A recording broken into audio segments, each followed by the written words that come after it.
things sets Jubilee aside from our competitors. One, we are the only political party that has a performance track record that we can speak about.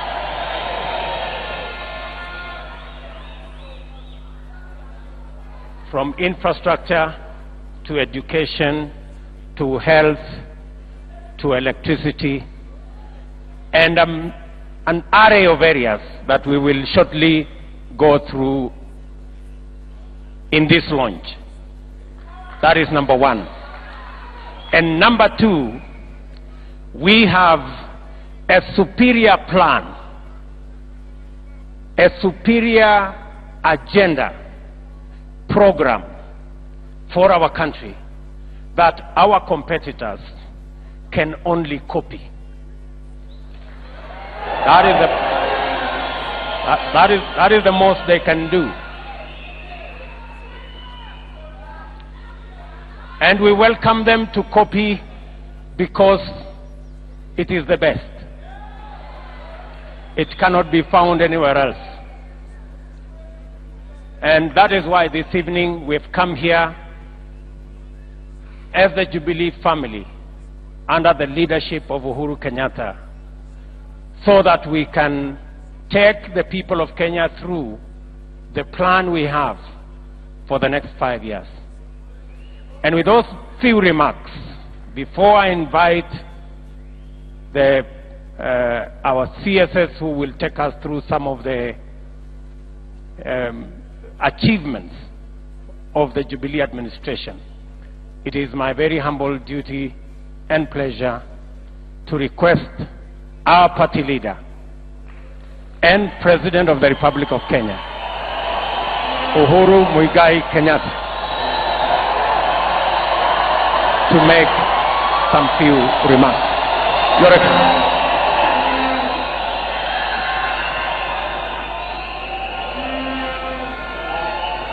Wana Jubilee wenzangu, hamjambo? Hamjambo tena? Asanteni sana, asanteni sana. Please take your seats. Thank you very much.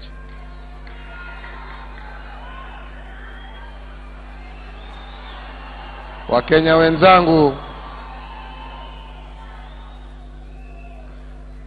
siku ya leo tuko na furaha kuwa hapa.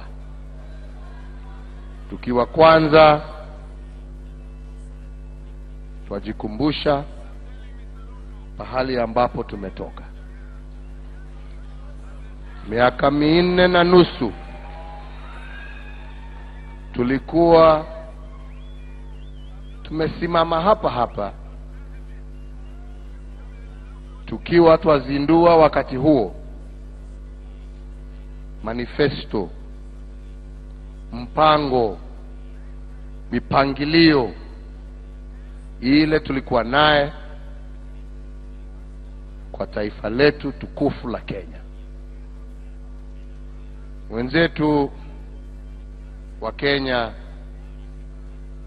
yastahili tu tujikumbushe, na ndio tukianza kupanga mipangilio ya kesho, tufurahie yale ambayo tumeweza kutimiza, na pia tuongeze bidii kwa yale ambayo yamebaki kutimizwa.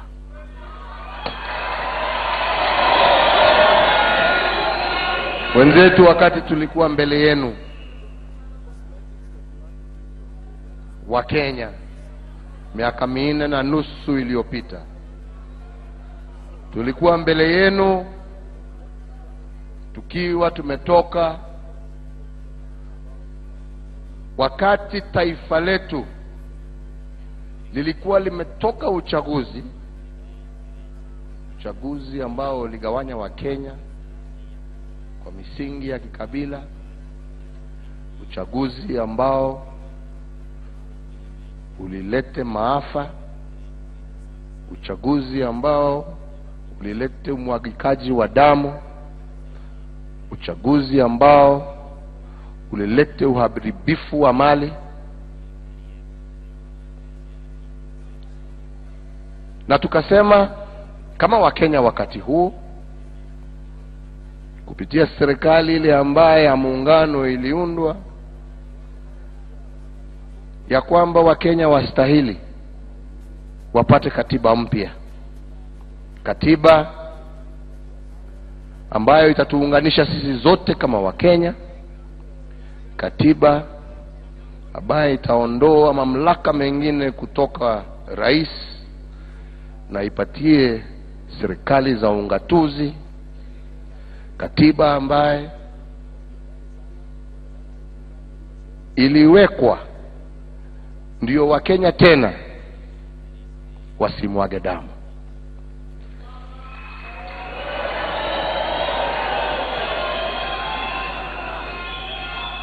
Mimi namshukuru ndugu yangu kwa sababu kwa wakati huu, hata wakati tulikuwa tunasimama mbele yenu,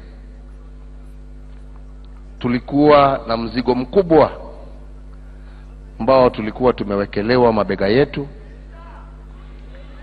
ya kwamba sisi na wengine ndio tulikuwa tumepanga jama hiyo.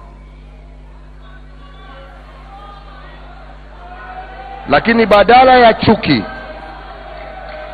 tukasema Mwenyezi Mungu ametupatia nafasi, badala ya chuki tuchukue nafasi hiyo kuleta Wakenya pamoja. Na tukasema ya kwamba sisi tutaungana na tutatafuta Wakenya kutoka kila kona ya jamhuri yetu, tuje pamoja, tuungane, tujadiliane, kwa sababu katiba ni maandishi, lakini roho ya katiba ni wananchi.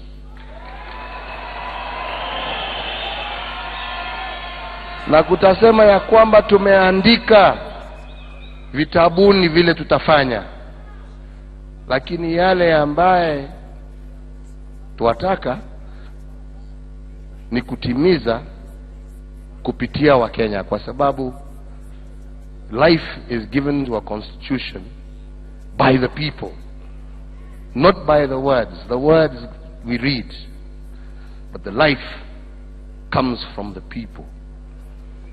And we took an active decision that we are going to bring the people of Kenya together and breathe life into our new constitutional dispensation. And our first mission to be able to achieve that objective was first to accept that we were going to enter into an election in 2013, an election where we said what must be our guiding principle. And we agreed that our guiding principle must first be peace, must first be second, unity. Because with peace and unity, everything else shall follow. With God's guidance, we managed to have a peaceful election in 2013. With God's guidance, we had no bloodshed. And again, with God's Spirit, He breathed life and gave us power to run this country.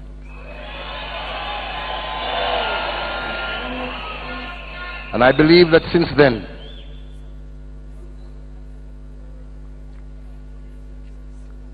our guiding principles have continued to lead us.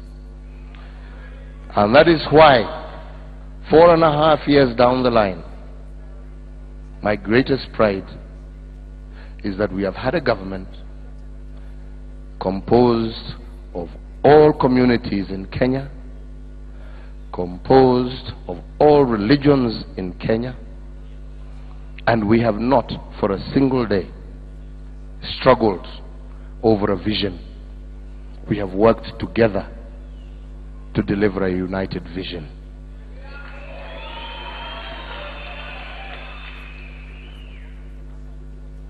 Over and above that, Mwenyezi Mungu akatusaidia tuunde serikali. Na kuunda serikali yetu tukaahidi wa Kenya mambo kadhaa. Ya kwanza, wakina mama wa taifa la Kenya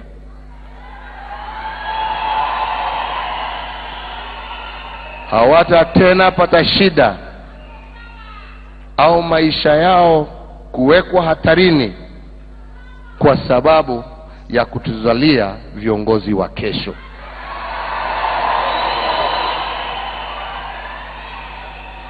Mungu ametujalia, tumetimiza. Leo hii zaidi ya mara 3 ya wamama wetu waweza leo kujifungua katika hospitali za serikali. Tunamshukuru Mungu kwa haya. Tukaahidi taifa la Kenya ya kwamba hakuna tena wakati Mkenya ambaye anaishi Mandera, ambaye anaishi Turkana, ambaye anaishi Kiambu, ambaye anaishi Kisumu ataangamia tena akitafuta government services. Kwa mara ya kwanza kutoka Mungu aumbe dunia yetu ya Kenya, leo hii wa Kenya kupitia huduma wapata huduma za serikali pahali walipo.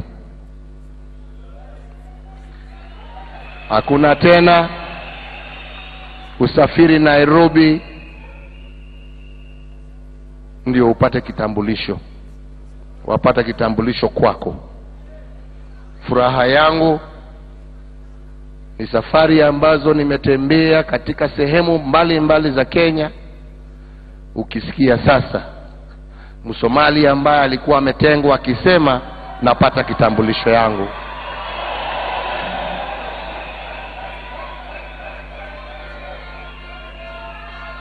Tukasema ya kwamba tuataka kuhakikisha ya kwamba hakuna mtoto tena ambaye atanyimwa nafasi katika chuo kikuu au katika secondary school ati kwa sababu shule imesema ya kwamba wewe mzazi lipa mtihani ndio mtoto aweze apate certificate ambaye itamuongoza. Mwenyezi Mungu akatusaidia tukafaulu. Tukasema ya kwamba tutasambaza umeme, ndio isiwe ati mtoto aone taa lazima afike Nairobi. Leo hii tumeweka karibu mara 2.5 kwa muda wa miaka 4 wa Kenya ambao waweza kuwasha stima kwa nyumba yake. Tusipojali ni nyumba ya mawe, ni nyumba ya mbao, ni nyumba ya nyasi, faida ni nyumba ya Mkenya ambaye ana haki ya kupata stima. Tukaahidi ya kwamba tuataka kuona ya kwamba tumeongeza na tumeweza kulete mambo yetu ya reli katika kiwango kingine, kwa sababu without adequate means of transportation an economy, a nation cannot grow. Kwa mara ya kwanza kutoka mzungu akanyange taifa letu la Kenya. Leo hii Wakenya wasafiri kutoka Mombasa kufika Nairobi wakipitia reli mpya na bei ni chini kushinda hata ya kutumia basi au matatu.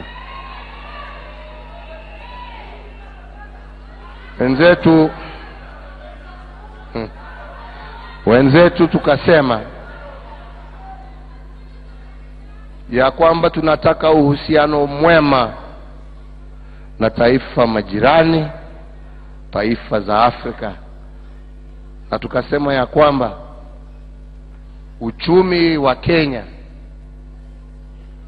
hauwezi ufike kiwango ambacho tunataka bila wenzetu. Na tukaanza mikutano kila miezi 4 ya kulete taifa ambazo ni majirani wa Kenya pamoja. Kupitia hapo leo Mkenya ambaye ataka kusafiri Uganda, Rwanda au nchi hana haja ya kuwa na pasipoti. Haja ni kitambulisho ambacho kinakuambia wewe ni Mkenya. Leo hii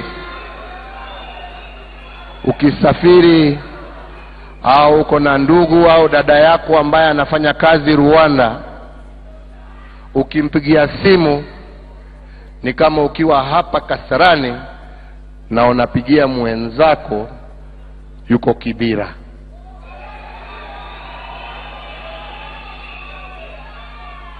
Wenzetu tuliambiwa ya kwamba mkituchagua ya kwamba nchi za dunia zitatuweka kando. Leo hii na tumshukuru Mwenyezi Mungu, hakuna nchi ambaye haitaki kuja kutembea taifa la Kenya.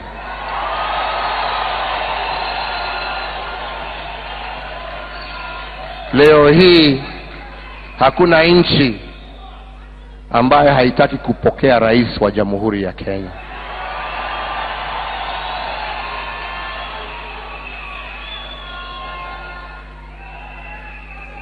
Wenzetu tuliambiwa ya kwamba serikali ya ungatuzi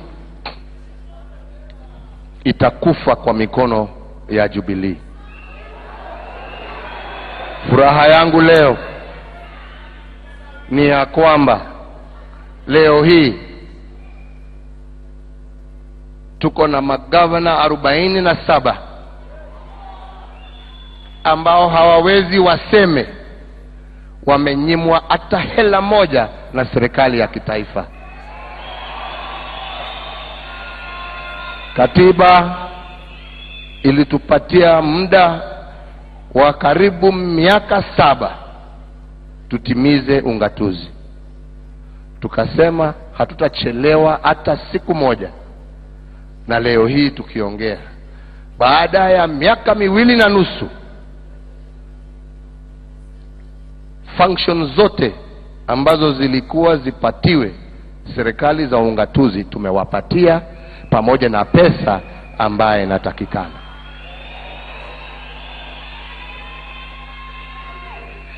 Sitaki mimi ninene sana, nitanena baadaye, lakini nilisema nina sababu ya kusimama mbele ya Wakenya wenzangu kuwaomba nafasi.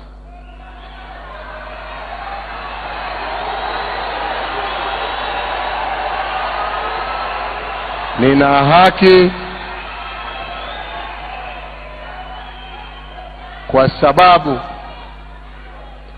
nia tumeonesha.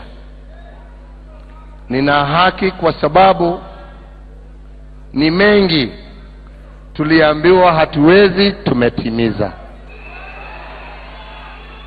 Nina haki kwa sababu naamini ya kwamba tukipatiwa muda, hata yale ambaye hatutajimiza tutatimiza.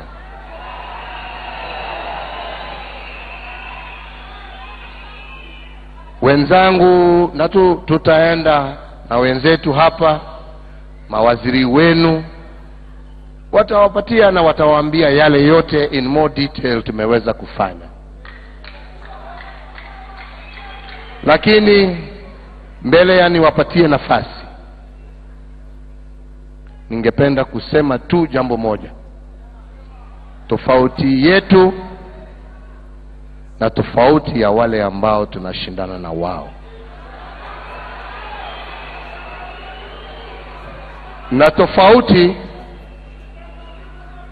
vile ndugu yangu William anasemanga sana, ni kama usiku na mchana.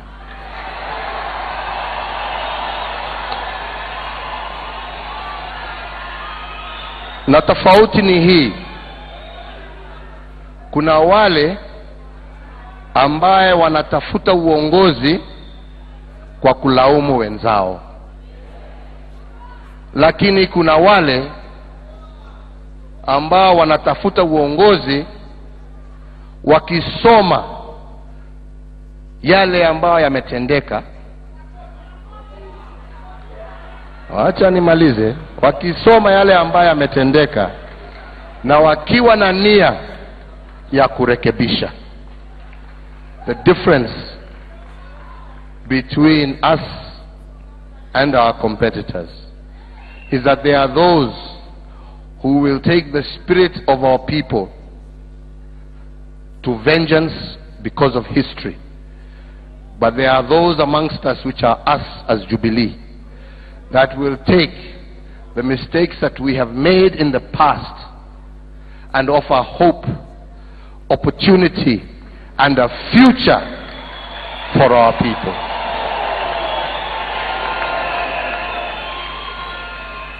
Na ndipo sisi tuwasema, afadhali mimi kama rais, badala ya nikupatie nikufundisha kutega, ndio wewe ujisimamie. Tunaelewana? That we wish to give the people of Kenya not a government that works for the people, but a government that works with and empowers her people.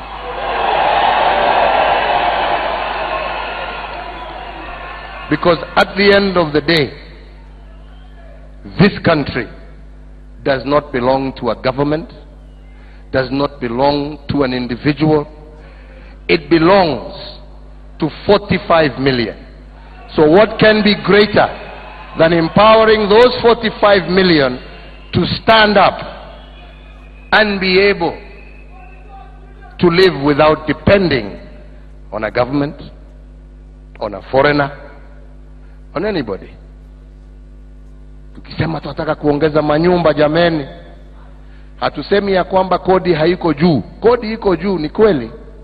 Mimi we don't have to hide, kodi iko juu, si ni kweli? But I would rather empower you. Tujenge manyumba ya kutosha ndio kodi ishuke chini.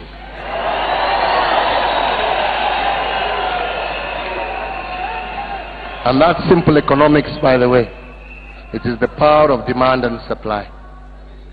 Na ndipo uliona baada ya miaka hiyo yote, badala ya kukaa na jamii wanubi wenzetu ati ni maskini, tumesema tuwapatie title ya shamba yao, alafu tuwasaidie kujenga manyumba ambayo Wakenya wanaweza kuishi kwa njia ambayo inastahili. Kwa sababu hakuna Mkenya mjinga, na hiyo nashukuru Mwenyezi Mungu ametupatia watu katika taifa letu ambao ni watu ambao wanajua kile wanataka. Wanataka tu serikali ya kuwapatia nafasi to be the best that they can be. Wenzangu, nimeongea na nitarudi tena, lakini nilikuwa nataka ni set the stage ya kuambia pahali ambapo tumetoka na pahali ambapo tunataka kuelekea, ya kwamba sisi ni serikali kama gari ambaye tunataka kuangalia kupitia kioo cha mbele, windscreen, na tuseme ya kwamba haja yetu ni vile vioo ndogo ndogo za kando na zaria za kuangalia tu nyuma muda kwa muda, ndio tusirudie makosa ya jana. Lakini mwongozo wetu ni macho yetu tuyaweka mbele, kujiuliza watoto wetu na watoto wa watoto wetu tutawachia nchi aina gani. Nashukuru Mwenyezi Mungu kwa kutufikisha pahali ambapo ametufikisha, na tunamuomba Mwenyezi Mungu atusaidie tuweze tuendelee na kazi ambayo tumeanza.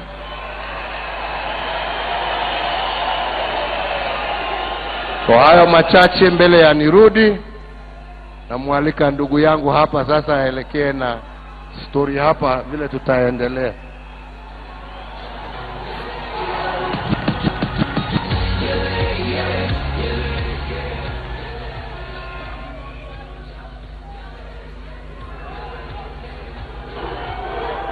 Tafadhali tunaweza keti chini. Asante sana. Thank you very much.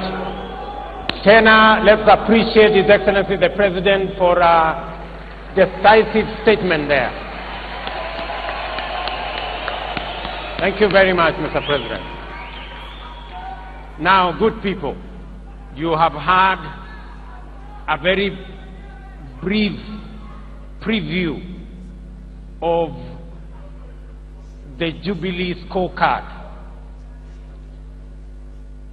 And to pick up from where our party leader has left, as he and the Jubilee administration and family works hard every day, working very hard to find solutions for the challenges that we have and creating opportunities for a prosperous future.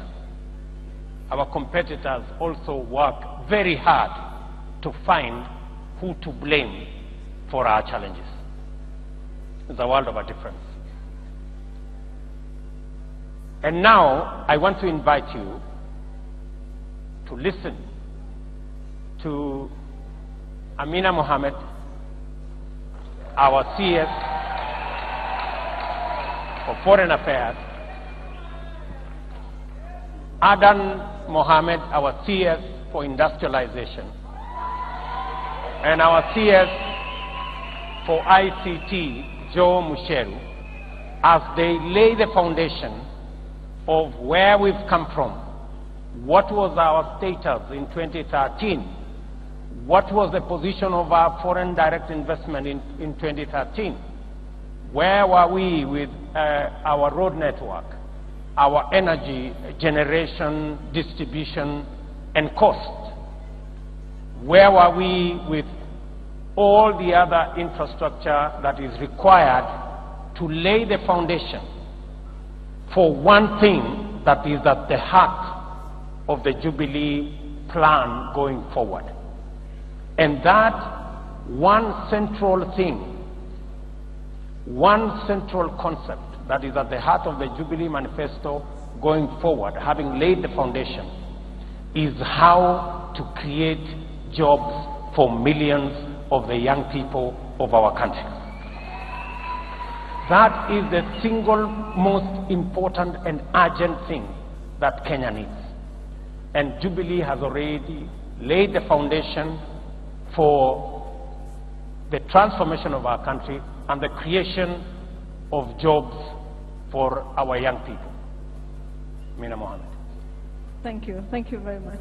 Your Excellency President Uhuru Kenyatta, Your Excellency Deputy President William Ruto, my colleagues, friends, all Kenyans that are here, hamjambo. Hamjambo tena. let me say this, that we came from a country, as our president has said, of essential contact, to a country at the core of all regional and international and global affairs in 4.5 years. And it takes leadership to do that. So thank you very much, Your Excellency, for the leadership that you provided. Today, we have had over 50 global leaders visiting our country. We have had 16 summits and 15 major conferences in our country. That too speaks to the kind of leadership that we've had. From being a country of essential contact to a country that welcomes to our capital the President of the United States of America, His Holiness the Pope, Prime Ministers and Presidents from across the world. We have done well. We have done very well. Together with the visits that we've had and the visits that we have undertaken, and I think you all witness to the fact that His Excellency our President was one of only 2 leaders that attended the Belt and Road Conference that was held in China, and to that conference there were only 28 countries invited. So we are one of the top 28 countries in the world as we stand here today. Our President was also one of the only leaders that was invited to the G7 meeting in Italy just a few weeks ago, where we all rubbed shoulders with the strong, the wealthy and the mighty of this world. Together with that came the pleasure of being designated the destination of choice, not just for conferences, not just for summits, but for investments and for trade. And I'll just give you a few figures. In terms of investments, we have increased our investments from the time that His Excellency the President took office 400%. In 2015, our capital Nairobi edged Johannesburg out of being the most attractive investment destination city in the world. And in Africa, I think we play a really huge role. In terms of trade, we've increased our trade and doubled it from 2013. That also takes leadership. It takes excellent leadership. And it's not just that. In terms of our security, our safety, His Excellency the President and the government as a whole has increased investment into that sector. And today, the people, their property, and the territorial integrity of our country is safe. Our people are safe, their properties are safe, significantly much more safe than they have ever been. We've been able to recruit 10,000 policemen every year. We've been able to also, in that short time, think about the welfare of these policemen who look after all of us. Today, they're provided with life insurance cover. They're also provided with health cover for themselves and for their families. That, too, takes leadership. And a leadership that actually knows where the country should go to. Distinguished ladies and gentlemen, it has been an exciting 4.5 years. An exciting period to serve under His Excellency the President and His Excellency the Deputy President, and to work with all colleagues in government, in Parliament, and in the Senate. And we think that we owe it to ourselves to ensure that the progress that has been made now can be continued for the foreseeable future. And it's for that reason that now I'll invite my colleague, the CS in charge of trade, of investment, of cooperatives, and of industry, to come and tell us what the investment that we've been able to bring into the country is doing for all of us. Thank you very much.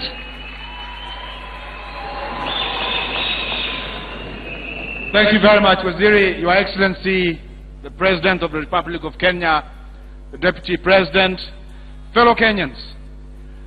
During the last 4.5 years, we have seen and lived in a world where there has been a number of challenges in the growth of many economies in the world. In Africa, the average growth rate of our economy, the economies in Africa, has been around 1.5%. In other parts of the world, the growth has been near zero. But for us, we have registered steady, sustainable growth that has peaked to a high of 5.8% and continuing. Fellow Kenyans, that did not just happen by chance.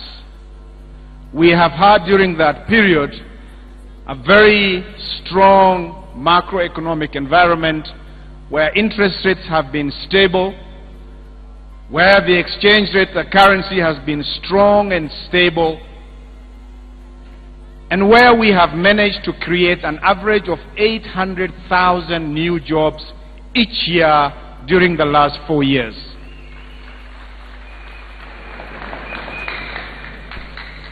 Apart from the leadership of President Kenyatta, there are a number of other things that we have done as a country, and I just want to highlight two broad themes as part of how we managed to get there. One of the first meetings that we've had with President in 2013 was to fix the bottlenecks that we are facing as a country.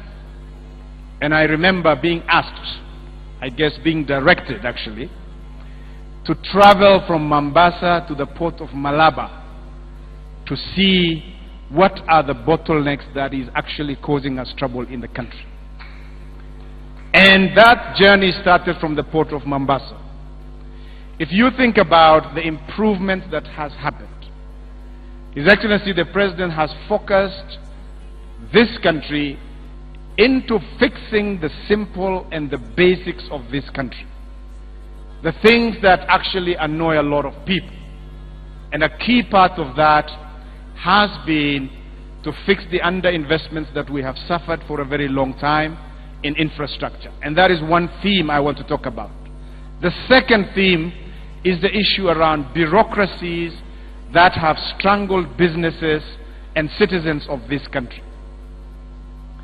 In the area of infrastructure, the port of Mombasa during the last 4 years have seen its capacity doubled from 800,000 containers per year to 1.7 million containers that it can handle today. That has taken significant amount of investment, and nearly 35 billion Kenya shillings have been invested towards that expansion program, and a lot more is in the pipeline to increase that capacity to more than 2.2 million containers per year. The second area is the issue of roads. We have seen more than 1,950 kilometers of roads that have been tarmacked and complete across the country. There are places of this country that have never seen tarmac in their lives. My own hometown between Elwak and Mandera is one of the places that is benefiting from that. Wajir town today, one of the dustiest towns in the country today, has got one of the best tarmacs that you can see and feel in the country. More than 7,000 kilometers of road is under construction and will be complete soon. If you think about The biggest and single most transformative program that we've had, the standard gauge railway. His Excellency the President talked about it. I don't think many of us have even imagined the transformation and the impact that is going to have for this country. And we will see something that we have not had for 100 years has just been born, and the benefits, I think, are going to be insurmountable, whether it's for passengers or for cargo. On areas of electricity, more than 3.7 million households in this country have had connections to electricity that they have never had before. This is in addition to more than nearly 700 megawatts of additional power that has been brought onto the grid to serve our households and our industries.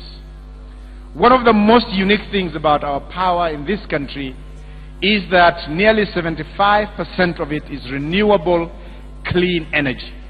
And many countries in the world are looking at Kenya to see how we can build on this renewable program.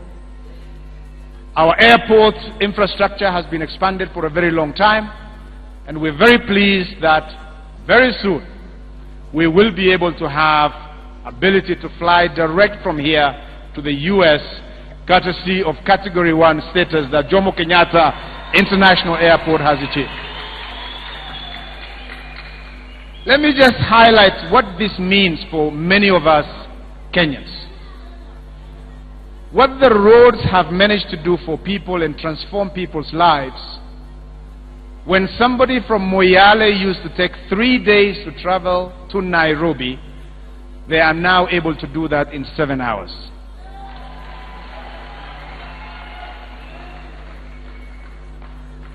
When a truck carrying container leaves the port of Mombasa, goes to Kampala and takes 18 days, it now takes 5 days to go to Rwanda, beyond Kampala. His Excellency the President talked about the power of electricity and the impact it has on the lives of many of us in improving our ability to do many things. So, that is one of the basics that has been fixed by this government, and we now need to build on that very quickly. The second broad theme I just want to talk about is the removal of bureaucracies that we have suffered as a country for a very long time.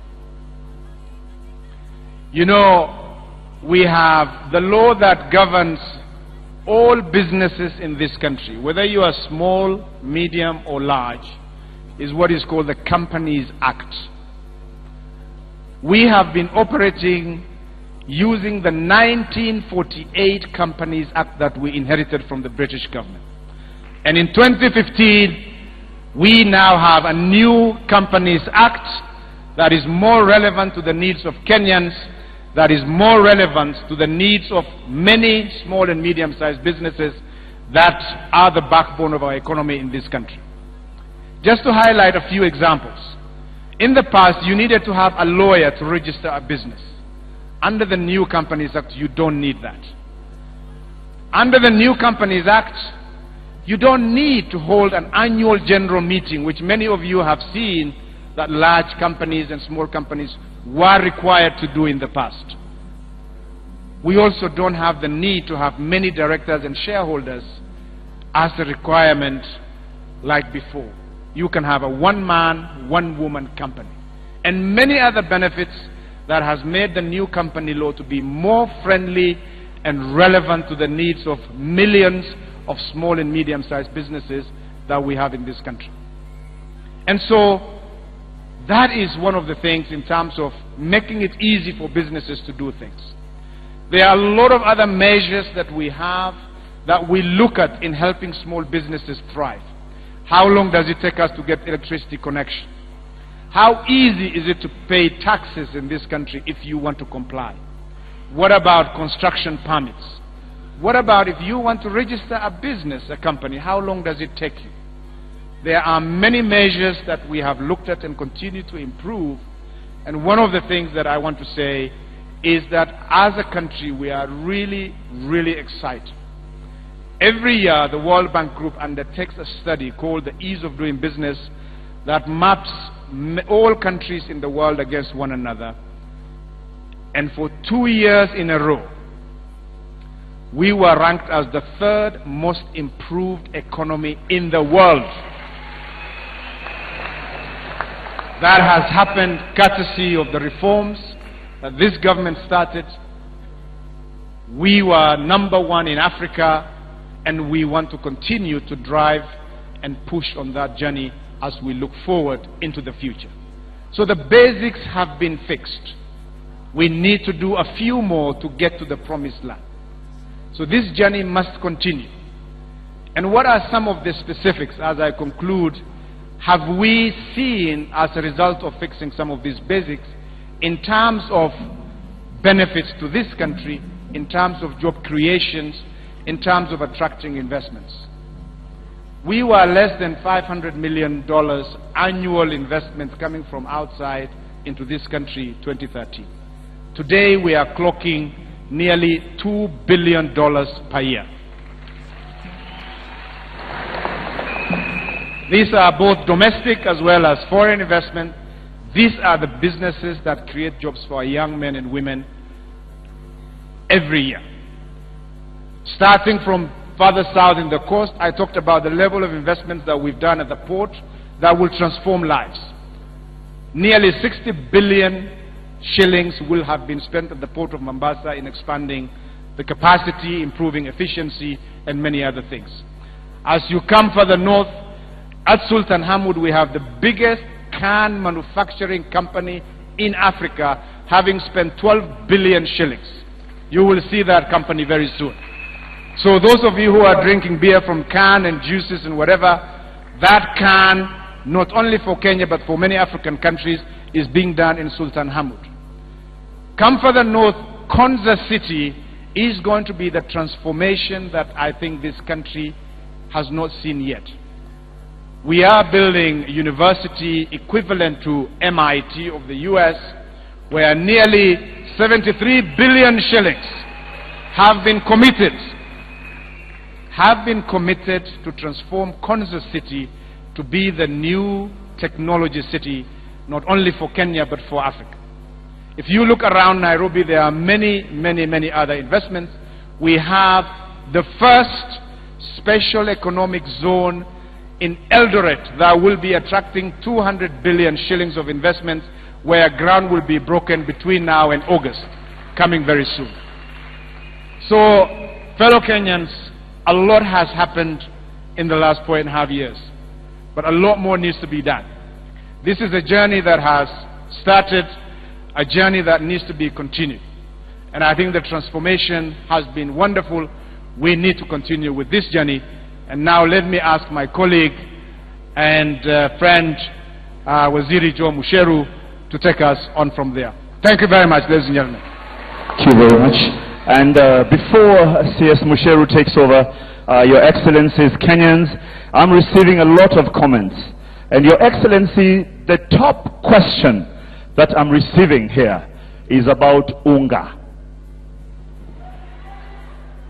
And HE, Kenyans are asking about unga. DP, Kenyans are asking about unga. I would love you to pay attention to this question. Now, they're also asking that 4 years ago, we came to this same stadium and we promised a lot of things. Now, a few people here are saying, you have not delivered. Why should you be given another term? I would love you to lay emphasis on that. And we also have questions about education. Why are we rebuilding this education system? And what are we doing about the job market? Many young people here are saying, hakuna work, tuko mtaani, tutafanyaje ndio tuweze kuendelea. I would love us, as we begin and as we listen to Joe, that Your Excellencies, you please prepare yourselves. We'd want to hear that as the Kenyans keep on sending. Remember, our hashtag is Jubilee Plan for Kenya. CS Musheru. Thank you very much, Your Excellency, President Uhuru Kenyatta, Your Excellency, Deputy President, and fellow Kenyans. I'm here to continue what CS Adrian was talking about, infrastructure, and the things that we're doing in the ICT sector to transform this country. So he talked about investments in Konza. We have invested heavily in fiber across the whole country. But what does that fiber mean? It means that in all these places we now have fast internet. In fact, Your Excellency, we've now been quoted as the fastest internet in Africa. Actually, we are number 14 in the world. We are above countries like the US. So we are doing extremely well, and those are the dividends we are seeing in terms of investment in our infrastructure, in our fiber and other services. But what does that mean for Kenyans? It means today there is millions and millions of jobs that are available online. In fact, available to Kenyans right now today, there is over 750,000 jobs that Kenyans can actually go and begin to work. As Kenyans, we are very gifted. We have a young population that is able to take on these jobs. So what we've been doing as government, through your leadership, Your Excellency, is that we found, first of all, not all Kenyans are aware of these opportunities that are available online. And so we made sure that they are aware by introducing a program called Ajira Digital. It's on ajiradigital.go.ke. This program also provides skills and training for our young people. In fact, when we launched it, we asked young people to register that were interested. And we got 10,000 young people that said they were interested in the program and they were interested in training. And we've undertaken the process of starting to train them. Your Excellency, you will see shortly that we actually have students, over 1,000 of them being trained right now at Kenyatta University. Overall, we've got over 2,000 being trained in 5 locations in the country. We have Kisumu, we have Meru, we have Nakuru, we have 2 in Nairobi, and we have Mombasa. We have over 200 people being trained in each class. It's a 5-week course. We're training them on how to go online and how to take those jobs. It's been a very enlightening and very interesting project, and I'm not the one who's going to talk about this. You'll hear from some of the people that have benefited from the program. In addition to the training that we're providing, we are also building what are called constituency innovation hubs. At the moment, we have funding already for 47 of them. These are hubs which will have free internet, and they also have devices that our young people can use to be able to access the internet and to be able to benefit from the different jobs that are currently available online. We want to be able to ensure that as we continue with our program, that they're going to be able to have many, many more jobs. So we are working also with Ministry of Foreign Affairs right now in the US to get companies to start giving those jobs directly to our young people so that they're able to earn a living. And you will hear examples of those that are actually earning a living at the moment. We want to ensure that as we continue, they are aware fully of these jobs. So what I'll do now is ask Ted, Big Ted, we have a link right now to Kenyatta University. If we can get that on. Thank you. Let's please focus our eyes on the screen. KU, are you live? Can you hear us? Training center here at Kenyatta University, where we have the Nairobi Center Ajira Training initiative taking place. Our Cabinet Secretary Bushero has just mentioned the initiative as an empowering tool for online workers. This is one of the 6 training centers that we have across the country. Similar training is taking place in Meru, Kisumu, Mombasa, Nakuru, and at Kemi here in Nairobi. Here at Kenyatta University, we have 5 streams of training taking place, and all the rooms are as packed as this one, and we are looking at 1,200 students here, with a total of 2,000 students across the country. The total number of trainees whom we have trained by the end of next week is 10,000. This is a small number compared to the oversubscription of 65,000 which we got when we called for the trainees to apply online. We are looking at empowering these trainees to be able to work online or to venture into online work on their own. By the end of this training, we'll be having not only people who are skilled and are able to work, but they'll also be able to be followed through mentoring programs as well as sustainable ways of ensuring that these activities continue. Today when I arrived here, since this is the first day of this cohort, there was a lot of excitement. And one of the things they wanted to do is to thank His Excellency directly, but since the number is big, we've agreed they're going to record their testimonials, feedback, and we'll play this back to everyone. Across the country, what we've realized is that all what these young trainees need is empowering. I'll now turn to the class and request them to actually wave to the crowd at Kasarani as well as the nation at large. Class, kindly, can you wave to our listener? Thank you. This is the crowd that we have here at Kenyatta University, and we do believe that as this program continues, we are going to empower our young people to work effectively online. Thank you, everyone. Thank you very much, PS Victor. Now, Ted, you have two people that have actually gone through this program. Yes, I do. And maybe you can bring them forward. Thank you. Please stand up, young man.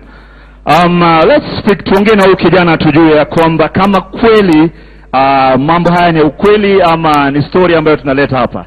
Kwa hivyo tuambie, what's your name? Oh, my name is Brian Ouma. Brian Ouma, tell us a bit about your story. Do you know about this program, Ajira? Yeah, actually I found it about it from a friend and the TV. Oh, on TV. And what did you do? Quickly, if you can tell me, what did you do? And niambie mambo imebadilika vipi kabla tuongee na mama hapa. Actually, I took the initiative of enrolling. I was among the first people who enrolled in the program. Okay. Yeah. And tell me, how has it changed your life? And what do you usually do? When people hear about Ajira online jobs, they don't know what goes on. So what do you do? And do you want to tell us how much you earn? Yeah, no problem. Thank you. Okay, before I started Ajira, actually I graduated from Kenyatta University last year, where I did pursue a Bachelor of Science in Biochemistry. Okay. Sasa, after kumaliza shule, endelea na kizungu, haina wasiwasi ndugu yangu. I'm sorry. So after finishing school, I started doing the online work for the first month, and I'm so happy to say that okay. Siku ya kwanza after kumaliza, okay, niliweza kupata amount ya 3,000. So the second month nikapata around 9,000.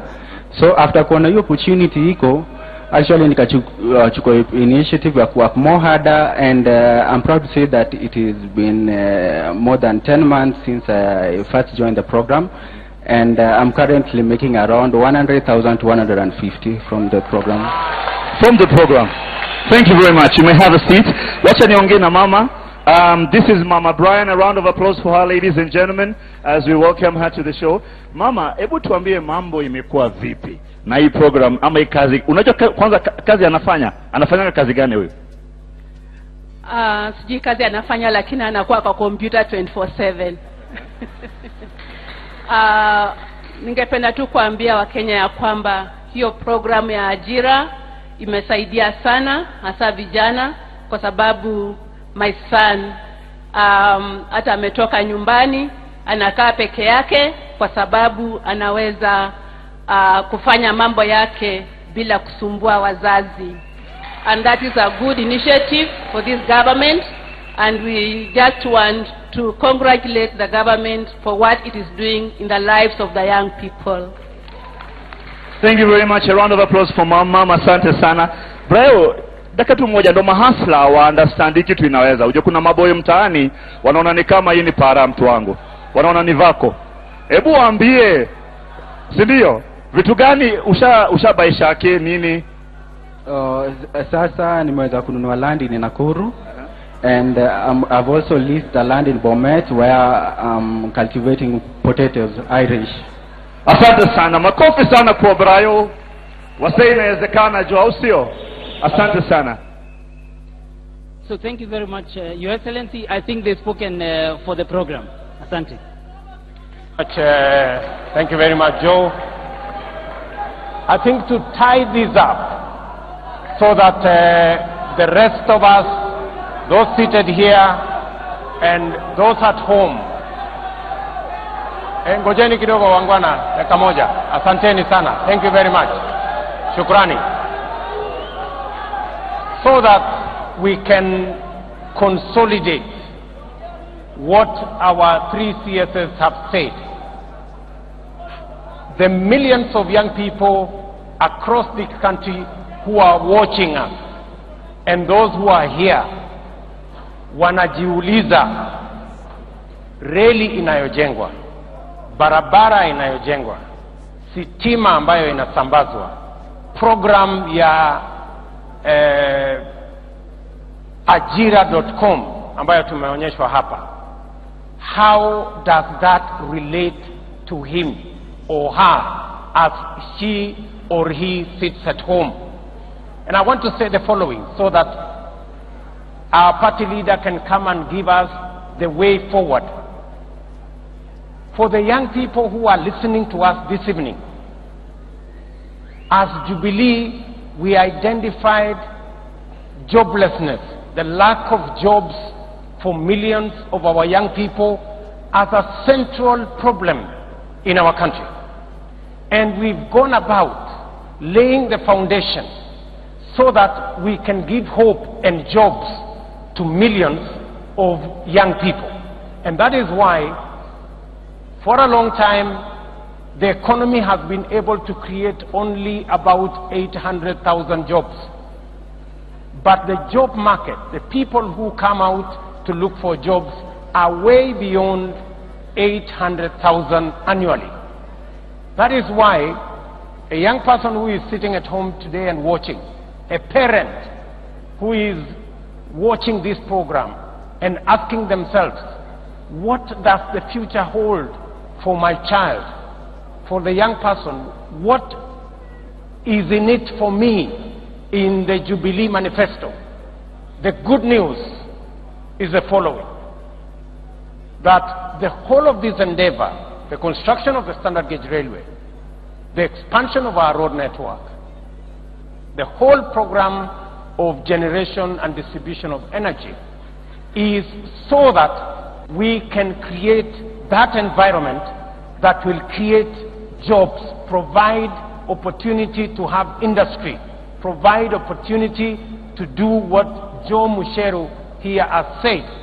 And as you can see on that program, we now have 10,000 kids by next week who will have been trained, ready to work. Mr. President and our party leader, how do we move into the future? Now, having laid the foundation, how do we... Thank you very much. I appreciate it, William. I think you've heard from our CSs on the process and progress that we have made in terms of first and foremost laying the foundation. But what is this foundation all about? This foundation is about giving us the capacity to be able to create jobs. What has been our hindrance? Poor infrastructure, lack of proper access to electricity.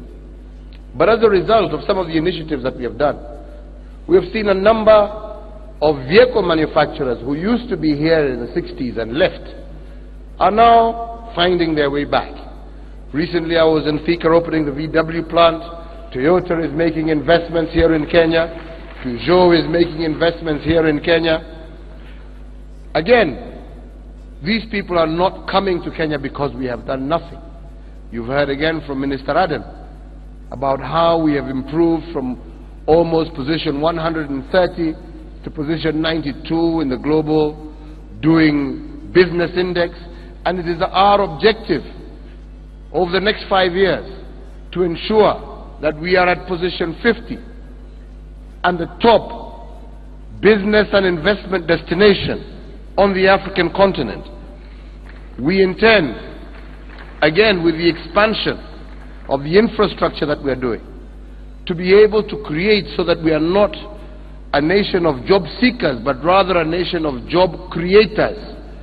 Our intention is that we have at least 1 million SMEs that will be across the country, not only giving investment opportunity to them, but helping us create much needed jobs for our economy. We were the first government that started the process of ensuring that all major government procurement, 40%, must be local, and of that 30% must be assigned to youth, to women, and to persons with disabilities. This we want to continue to enforce, and we believe that this will go a long way towards empowering our young people to be able to handle and manage their future. You've heard of the Ajira program that we have been rolling out. Our intention is that we need to roll this Ajira program for digital jobs. You've heard the availability and the need for these young people for online jobs. Today, over approximately 1 million of our young people can be engaged in these digital jobs. So our intention is to focus ourselves on training at least 10,000 young men and women every month, who then in turn can take advantage of the online jobs that are going. Ladies and gentlemen, nations are not built on dreams. They are built on hard work. They are built on a vision that is turned to reality. I strongly believe that for the first 4.5 years, we have laid a solid foundation for the next stage in our journey. And that next stage is to ensure that our young men and women, who are the fruit and the pride of our nation, and actually the true and real heritage and asset that we have, are turned to gainfully employed young men and women who will help turn around this economy. I thank the CSs, and now it is my pleasure to welcome William again to invite the next group of cabinet secretaries. Thank you. Thank you very much. Thank you very much, Mr. President. Before I invite the CSs here, you've heard from the President that going forward, we will now be training 10,000 young people, and immediately after that training, they will be ready to take up jobs online. That means, even on that scale alone, and we want to use this forum to ask young people across the country, you do not have to be a graduate. You just have to know how to use a smartphone. That's all you need. Form 4 leavers, people who have gone to diploma colleges, and of course graduates, can be part of this transformational journey. And as John Musheru mentioned here, we now have 6 training centers around the country, including the one you just watched.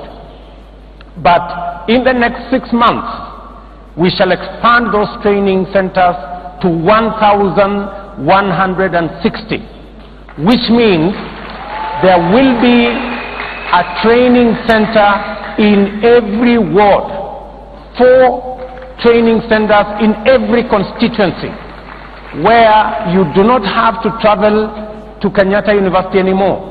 You can walk from your home to the training center and the innovation hub, and you can do the training and begin to work from the innovation hubs, because they will be supplied with free internet and devices to help young people do the jobs that are online. And you have heard that there are 700, close to 1 million jobs available every day.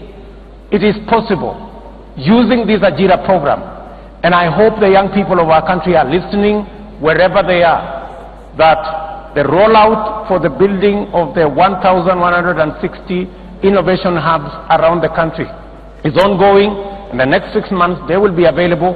But going forward, we will upscale the training to 10,000, as the President has said, every month, even as we wait for these innovation centers to come online. And it is important for all of us to note that because of the setup, the transformation of our infrastructure, the cost of transport that has been brought down, the electricity generation that has been supplied around the country, we will double our processing capacity for export, meaning that we will create an additional 100,000 jobs from agro-processing alone. And going into the future, if you see our plan, every county, we will work with every county government to make sure that agro-processing becomes a reality. And as a result of the whole of this array of programs, we will move job creation in our country from 800,000 every year to 1.3 million jobs every year. And that transformation will go towards making sure that less and less young people are idle in our country. Ladies and gentlemen, as I said, jobs. The whole of this investment in rail, in road, in energy, in our technical training colleges is because we want to equip our young people, including on the Ajira program, to prepare them for industrialization, to prepare them to work. And that is the plank and the center of the plan going forward of this administration. Now, ladies and gentlemen, we have 3 gentlemen here. CS Mailu from Health, CS Eugene Mamalwa from Water and Irrigation, and CS Fred Matiang'i from Education, who will now take us to the next phase to help us lay the foundation for what we are doing in matters to do with health, what we are doing on matters to do with food production, and what we are doing to deal with matters of preparing our population, sharpening our human capital so that we can use it to drive the transformation of our country. And as I invite CS Mailu, CS Eugene, let me start with the CS Eugene. The big question that has been asked, which we are going to be answering shortly, is the question about UNGA. And we'll lay the foundation from Eugene's statement. Thank you. Thank you very much, Your Excellency, the Deputy President, Your Excellency, the President of the Republic of Kenya. Kwanza, Mheshimiwa Rais, ningependa kuanza na kukuletea salamu kutoka jamii ya Wanubi. Siku ya leo tumekuwa kule Kibera kwa mradi wa maji, na wamekuwa na maombi maalum kushukuru Mungu na kushukuru serikali yako kwa kuwapa vyeti vya kumiliki ardhi baada ya miaka 100.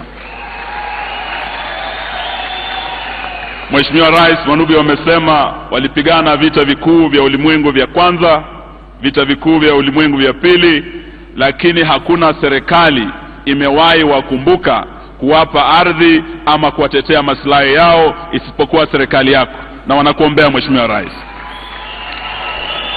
Mheshimiwa Rais, sio tu vyeti ambavyo umepeana kule Kibera kwa jamii ya Wanubi.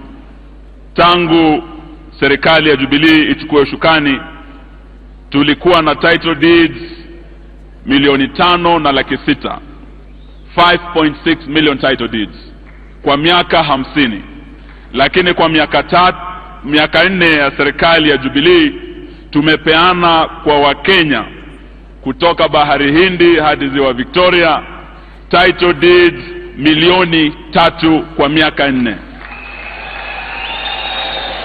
Na kati ya hizo, Mheshimiwa Rais, nashukuru sana, juzi umekuwa kule Trans Nzoia tangu tupate uhuru, Trans Nzoia walikuwa wamepokea vyeti vya kumiliki ardhi 1042 peke yake.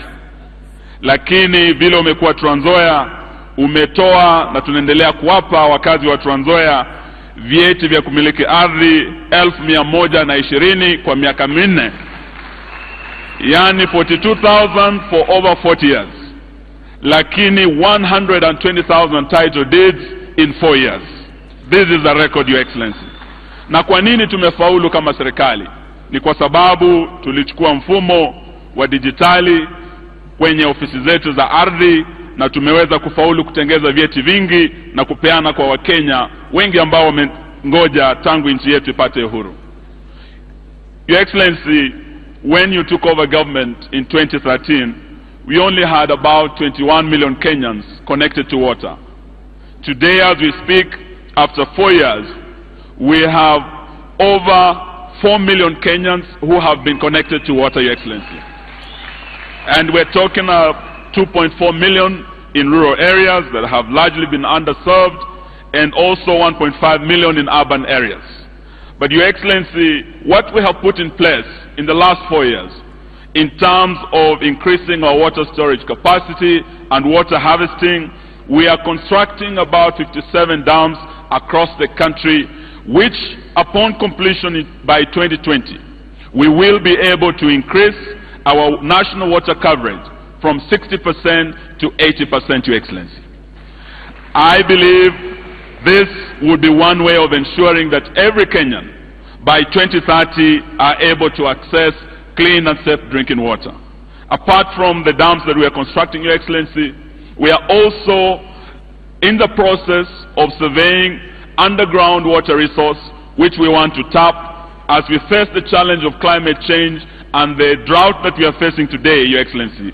We will be able to tap into this groundwater resource, which already in Turkana, through the aquifer that we have already discovered in Napu and Lotikipi, we will be able to give Kenyans more water from the ground, apart from the water that we harvest nationally and across.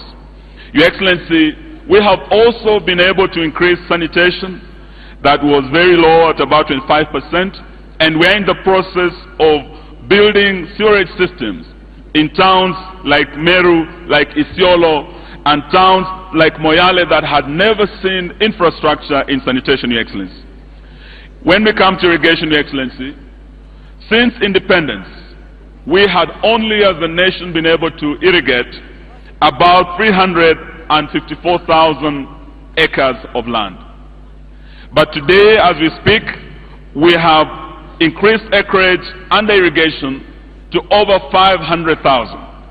Just last month, Your Excellency, in the Galana region, after completion of the model farm, we have opened up 400,000 acres, meaning by end of next year, Your Excellency, once we have this 400,000 operational, we will be increasing our acreage under irrigation to 900,000, and Your Excellency, in the next 5 years, we will be able to surpass the target that we set in 2013 of over 1 million acres nationally, Your Excellency. Your Excellency, we want to also assure Kenyans that even as we increase acreage under irrigation, we are also working with our farmers, subsidizing fertilizer.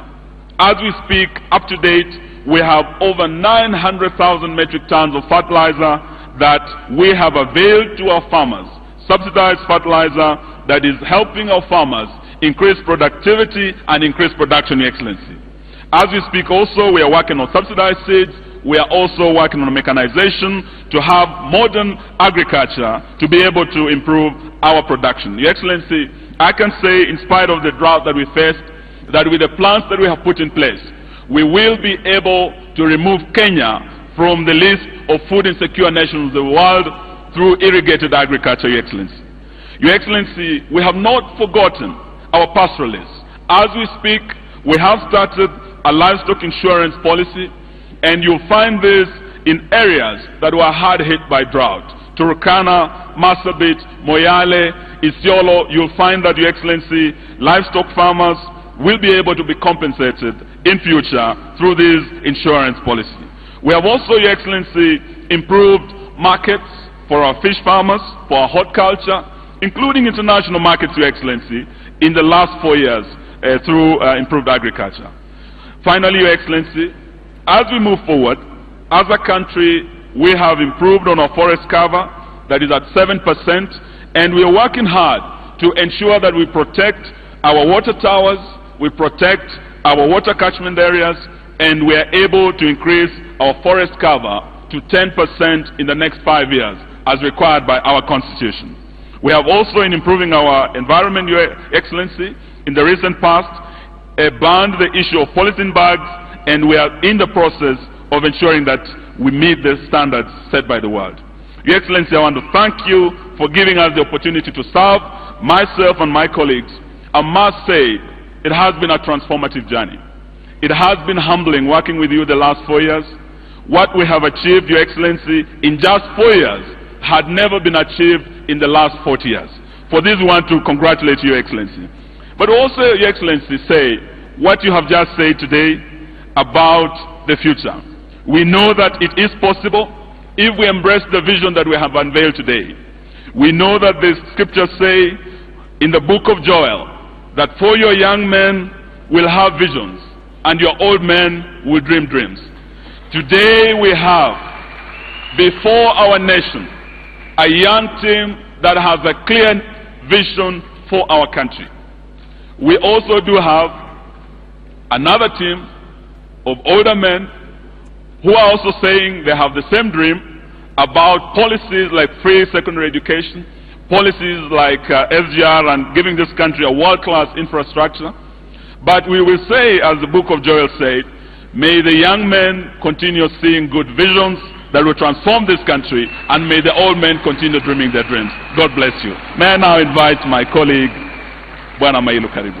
Oh, Father. Your Excellency, before Bwana Mailu, we have a short video. Thank you. Yes. Can we shoot the video?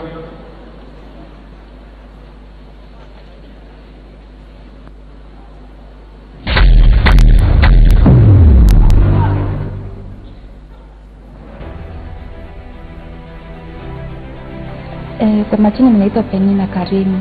Nimetoka kaunti ya Elgeyo Marakwet. Huyu ni mtoto wa tatu. Nimekuja kumpata Iten Hospital. First born wangu nilimpata wakati wa kulipia na ilikuwa ni kibarua kigumu sana. Lakini tu kwa huyu imekuwa rahisi sana. Nimenufaika sana sababu nilipokuja hapa hakuna kitu chochote nimelipia. Na yenye wametuhudumia ni vizuri kabisa. Imebenefit sana sababu saa hii kama vile mtu labda angejifungulia nyumbani ama vitu vingine kama mtoto maybe kupata kama siku hizo za kitambo. Tunashukuru kabisa hasa mama kwa president wetu na kwa serikali kwa ujumla.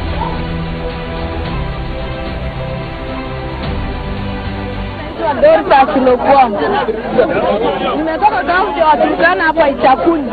Hili ni pesa yenye tunakula ya shilingi 5,400. Inasaidia wamama na wazee. Na watu wenye bado miaka yao iko chini.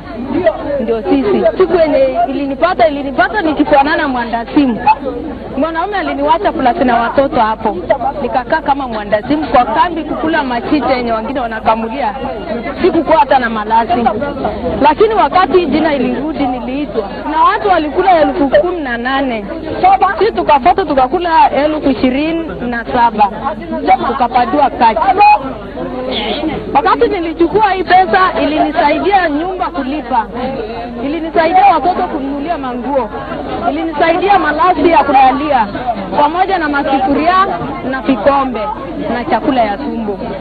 Inasaidia hata watima, imesaidia wajane wenye wana mabwana. Ninashukuru Mungu kupitia kwa serikali.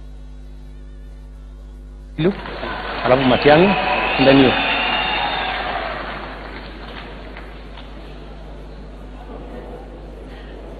Mheshimiwa Rais na Kaimu wa Rais,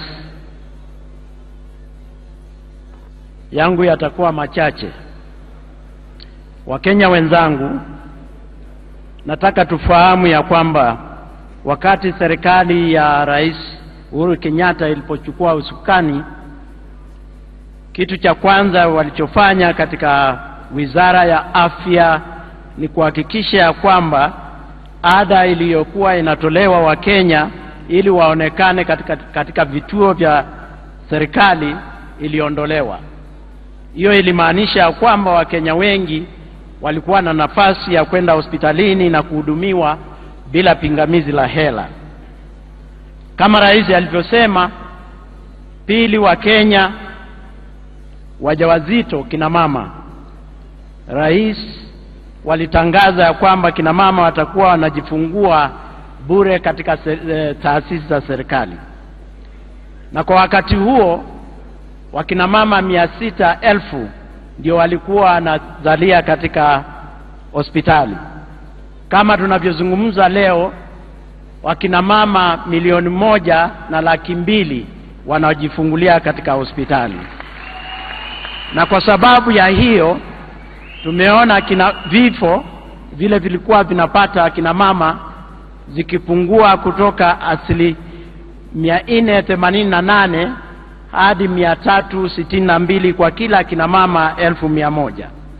Vifo vya watoto wetu vimepungua kwa kadri, wale wa miaka 5 kutoka 72 hadi 52, wale wa mwaka mmoja kutoka 52 hadi 32, na wale ambao wako na mwezi mmoja kutoka 32 hadi 22. Basi hizo vitu viwili vimefanya Wakenya kupata maisha bora. Nafikiria ya kwamba kitu kile kingine cha pili serikali ilifanya kwa Wakenya ni kuhakikisha ya kwamba hospitali zetu katika nchi mzima zimepata vifaa vya kutosha. Mahospitali 98 yaliwekwa vifaa vya kisasa ambao ni kwa kila county. Kila county ilipata hospitali 2. Na kwa kitu ya muhimu ni kwamba katika hizo hospitali 49 vifaa vya kuosha figo viliwekwa. Katika nchi yetu hadi mwaka wa 2013 tulikuwa tunaweza kusafisha figo wagonjwa 88 tu kila siku. Kwa sasa tunaweza kusafisha wagonjwa 600 katika nchi yetu. Kile kingine ni kwamba vyumba vya wagonjwa mahututi zilikuwa zinapatikana Kenyatta, hospitali ya Moi na zingine 2. Kwa sasa tuliongeza hizo vitanda katika hospitali zingine 11. Kwa hivyo Wakenya wanaweza kupata matibabu huko. Kitu kingine ni kwamba serikali iliweka vifaa vya kupiga picha zingine za kuchunguza ugonjwa wa saratani ya kina mama katika mahospitali zetu. Hiyo ni hatua kubwa ambao serikali ilipiga katika upande wa kuimudu afya ya Wakenya. Katika ile bima ya NHIF, kama Wakenya wengi wanakumbuka, ilikuwa inalipa kitanda tu peke yake 600, 1,800. Kwa sasa kama tunavyozungumza, hiyo bima ilikuwa inapokelewa na watu 3,800,000. Kwa sasa tuko 6,600,000. Maana yake ni kwamba Wakenya milioni kati ya milioni 18 na 24 wako na bima kama tunavyozungumza. Na hiyo bima sasa inalipia ugonjwa wa saratani, inalipia ugonjwa wa figo, inalipia ugonjwa wa moyo ambao watu wanaweza kufanyiwa operesheni na kulipiwa hadi shilingi nusu milioni. Kwa hivyo hiyo bima imeendelea kupiga hatua, na serikali ilijaribu sana na kuhakikisha kwamba Wakenya ambao wajimudu tunawanunulia bima. Kwa sasa Wakenya 564,000 wako na bima ya serikali ambao wamepewa, ambao ni wale wazee, wale ambao ni yatima na wale wengine ambao ni walemevu. Katika hiyo nia ya kusaidia Wakenya ambao wajimudu, katika ile wizara ya leba, tunajua wakati wa 2013 ni Wakenya 50,000 peke yake walikuwa wanasaidiwa na serikali. Kwa sasa ni Wakenya 731,000 wanapata zile hela za serikali. Hiyo ni hatua kubwa na maendeleo inapatikana, na Wakenya wengi wanapata hela za kuwasaidia kununua chakula na mahitaji mengine. Kama nilivyosema, ni kuona ya kwamba magonjwa yetu yanaenda chini, na serikali kupitia kwa mipango iliyoweka wakati wa 2013 ni Wakenya tu 656 walikuwa wamewekwa katika madawa ya kutibu ukimwi. Kwa sasa ni Wakenya zaidi ya 1,000,000 ambao wako kwa hao madawa na wanaishi maisha mema na wanasaidia watu yao. Tumepiga hatua kubwa kwa wale ambao magonjwa ambayo ya ukimwi ilikuwa inatoka kwa mama kwenda kwa kina watoto wale wanazaliwa. Wakati huo tulikuwa tunapata watoto 27,000 ambao walikuwa wanazaliwa na ugonjwa wa ukimwi. Kwa sasa tumepunguza huo ugonjwa kufikia 7,000 peke yake. Hiyo ni hatua kubwa tumepiga kama Wakenya. Katika ugonjwa wa malaria tumeona tumepunguza huo ugonjwa katika nchi yetu kufikia 8.8 kwa 100, na ambao serikali wakati wa 2013 kulikuwa na neti za kulalia wagonjwa 1,500,000. Kwa wakati huu ziko 1,012,600,000, ambayo kusema kwa miaka 4 serikali imezambasa neti karibu 1,11,600,000. Kwa hivyo tunapiga hatua kama serikali kuona ya kwamba tunapunguza ugonjwa, na hiyo hatua lazima iendelee tukisaidiana na serikali za ugatuzi. Mwisho ni mafunzo kwa watu wetu ambao wanafanya kazi katika wizara ya afya ama kwa huduma ya afya. Serikali ya Jubilee ya Mheshimiwa Rais ilionelea vyema kupanua vile vituo vya kufunza watu ambao wanafanya kazi kama wauguzi na wengine kutoka 27 tangu mwaka wa 1927 kufikia sasa tuko na 64. Katika kila kaunti ziko 2 ama 3. Kwa hivyo KMTC zimezambaswa katika nchi mzima, na kwa sasa tunafuzu karibu 10,000 wanafunzi 10,000 kila mwaka, na intake yetu ni 29,000. Hiyo ni mafunzo kwa watu wetu. Ya mwisho ni kwamba serikali imezambasa kama tunajua ile mobile clinics, kuona ya kwamba Wakenya wengi ambao wako katika mahali ile ambao ni remote wanafikiwa na huduma za mobile clinics. Kama tunavyojua, Mama Taifa alizambasa 47 mobile clinics na zingine zinaendelea. Kwa hivyo tumepiga hatua kama serikali na kama wizara kuona ya kwamba Wakenya wanaendelea kujimudu. Maisha ya mbeleni, maoni yangu ni kwamba serikali itaendelea na nia, na sababu ni kwamba kufikia mwaka wa 2022 kila Mkenya atakuwa na bima mfukoni ya kuhakikisha ya kwamba atafikia huduma za afya katika vituo vya serikali na vile vya watu binafsi. Asanteni. Sasa namwalika Fred Matiang'i mwenzangu wa elimu.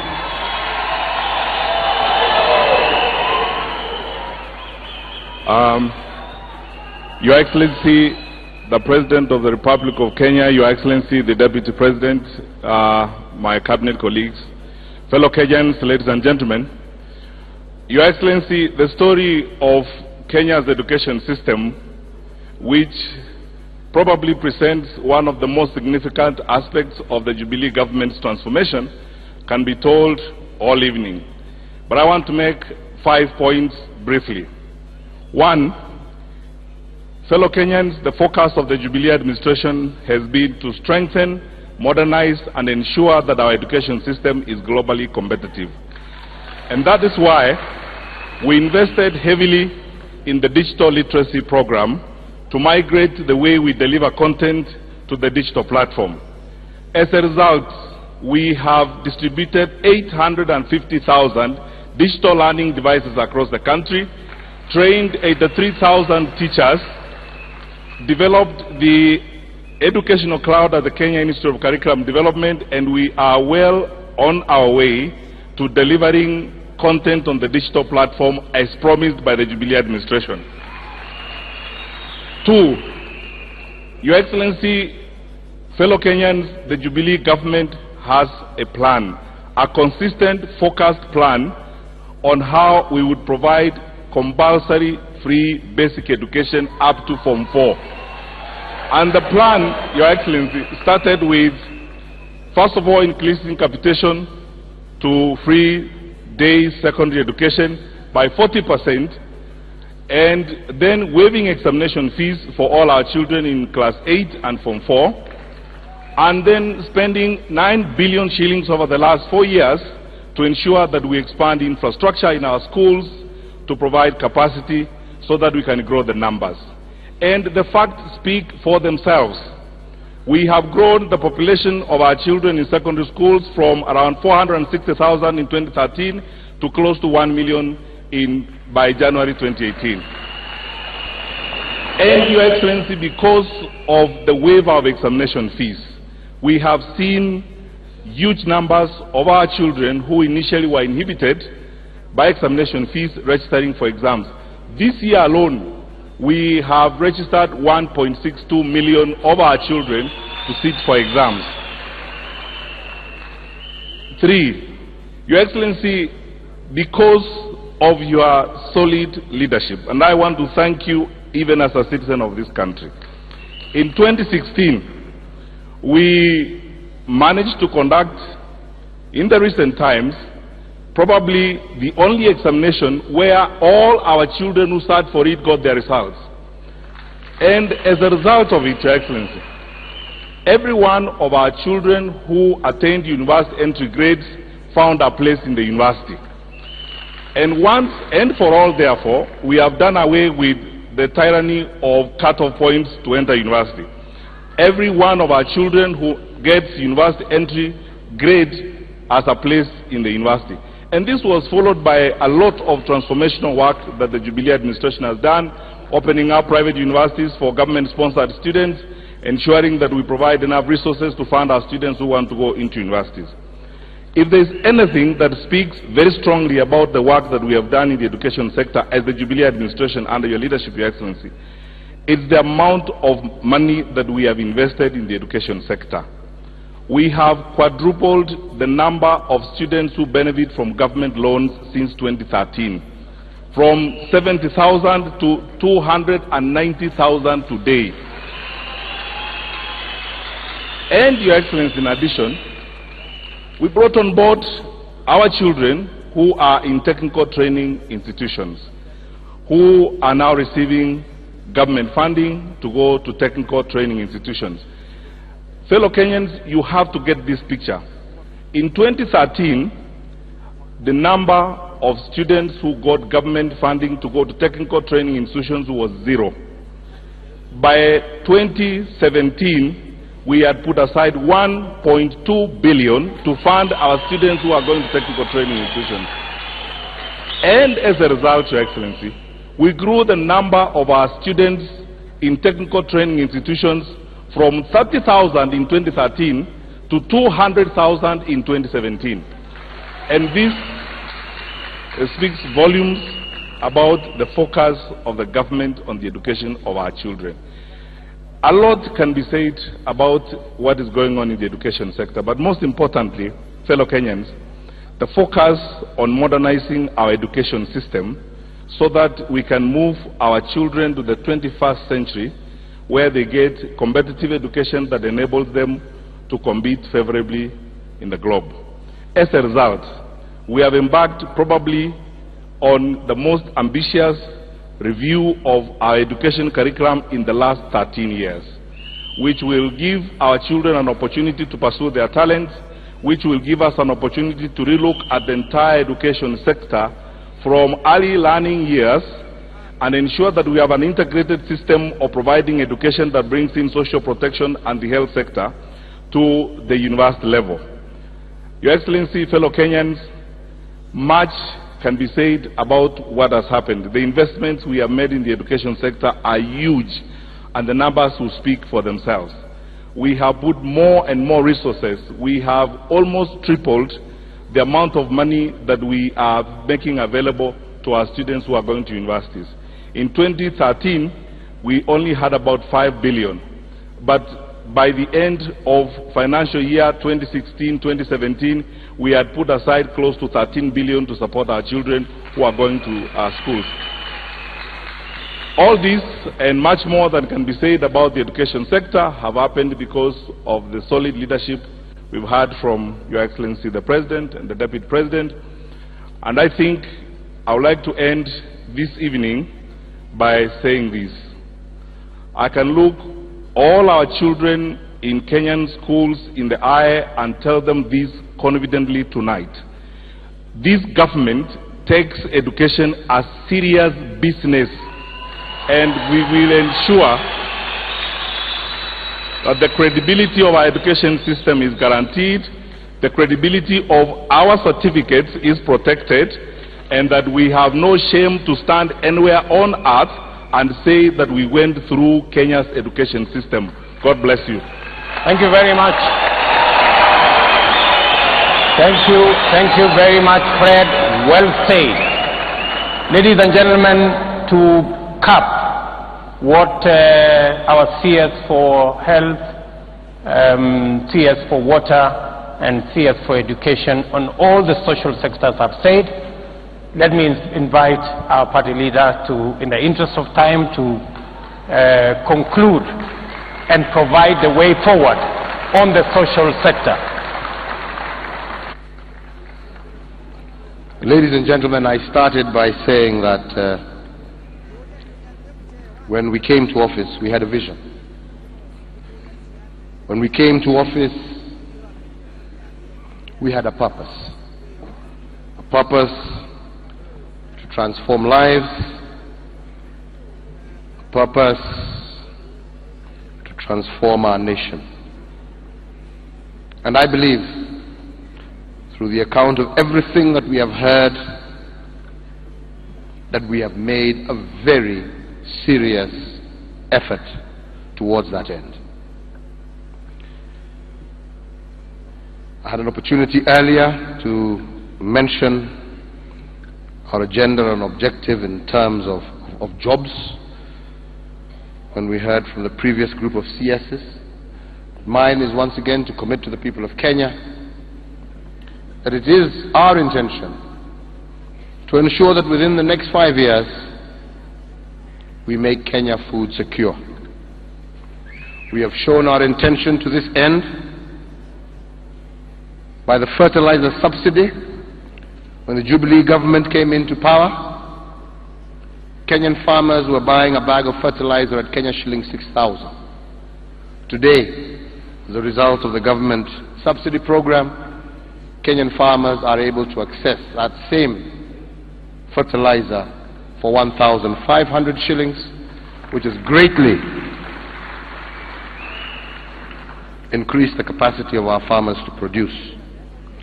We intend to increase this subsidy program, further reducing the cost of fertilizer and further enabling our farmers to meet the production that our market demands. We will also establish a food acquisition program, and this is largely aimed at our small-scale farmers. And this, I believe, will go a long way towards ensuring that it is not just large farmers who benefit, but also the small farmers. And under this program, the government will buy 50% of its food requirements from our smallholder farmers.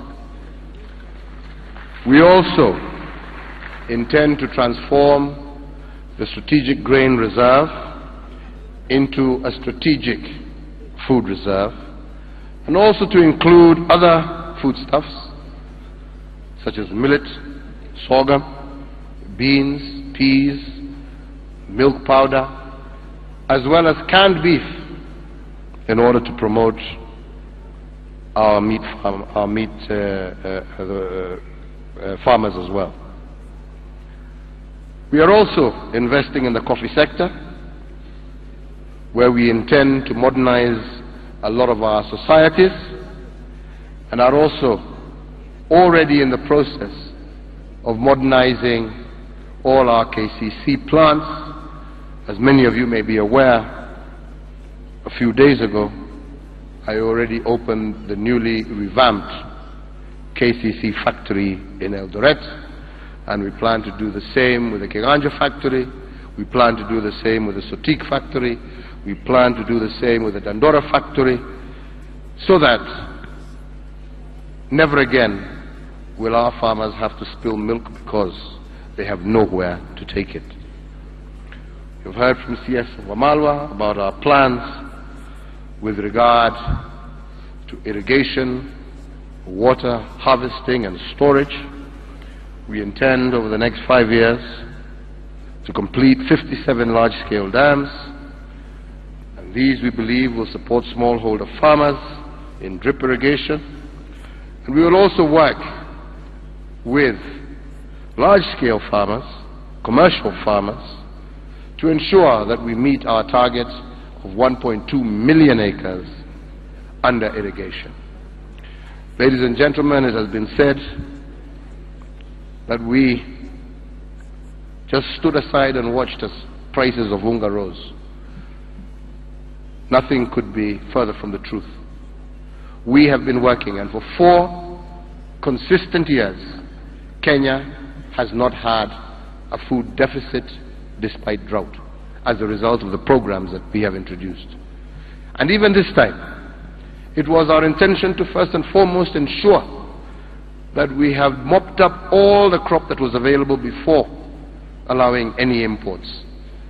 We have already started and embarked on importing, and a lot of the maize that we have imported has already arrived. But I must tell you, the focus cannot be in future, and that is the Jubilee intention, on us going through the cyclical situation of drought and rain. Our plan is to make sure that we harvest our water, that we support our farmers, to ensure that our food security is no longer and shall never again be dependent on rain. And this is the Jubilee promise. We will also ensure that we bring an end to water supply deficit in towns like Mombasa, Kwale, Kilifi, Taita Taveta counties by completing the Mwache Dam and the Muzima 2 pipeline project, which will supply additional and adequate water to the entire coast region. We will also increase the supply and the proportion of people with easy access to potable water from the current 60% that we have achieved to at least an 80%, with a particular focus on informal sectors. You've heard from our CS Health, and our aim, our objective, is to provide free, quality, primary health care for all Kenyan citizens wherever they may be. We intend to expand the Linda Mama program, which is our free maternity program, to mission and private hospitals as well, and to provide health cover through NHIF for all expectant mothers for a period of 12 months, covering the period before and after birth. The NHIF expansion that we have done over the last 4.5 years is something that we have seen has benefited Kenyans and has helped a lot of Kenyans who ordinarily would have had to sell their land, their property, and other belongings in order to assure access to health care for their families. We intend to expand NHIF cover to all Kenyans above 70 years of age, and also to provide insurance to families with children who have disabilities. You've heard from our Permanent Secretary of our agenda to expand the benefit packages for all NHIF members to cover a much broader set of services, including emergency ambulance evacuation, heart surgeries, cancer, and other chronic diseases.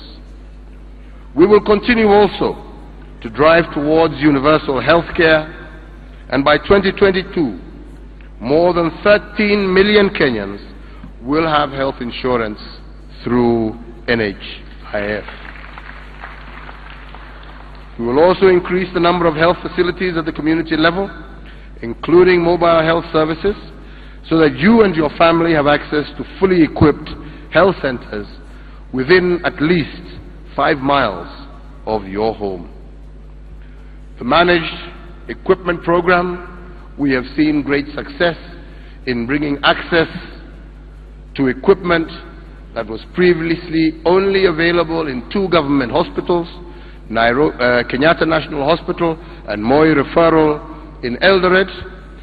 Now, every single county has dialysis machines, every single county has X-ray machines, every single county has cancer screening equipment, every single county has theater equipment, and we plan to extend this particular program to ensure that any Kenyan, wherever they may be in our country, has easy access to quality health care.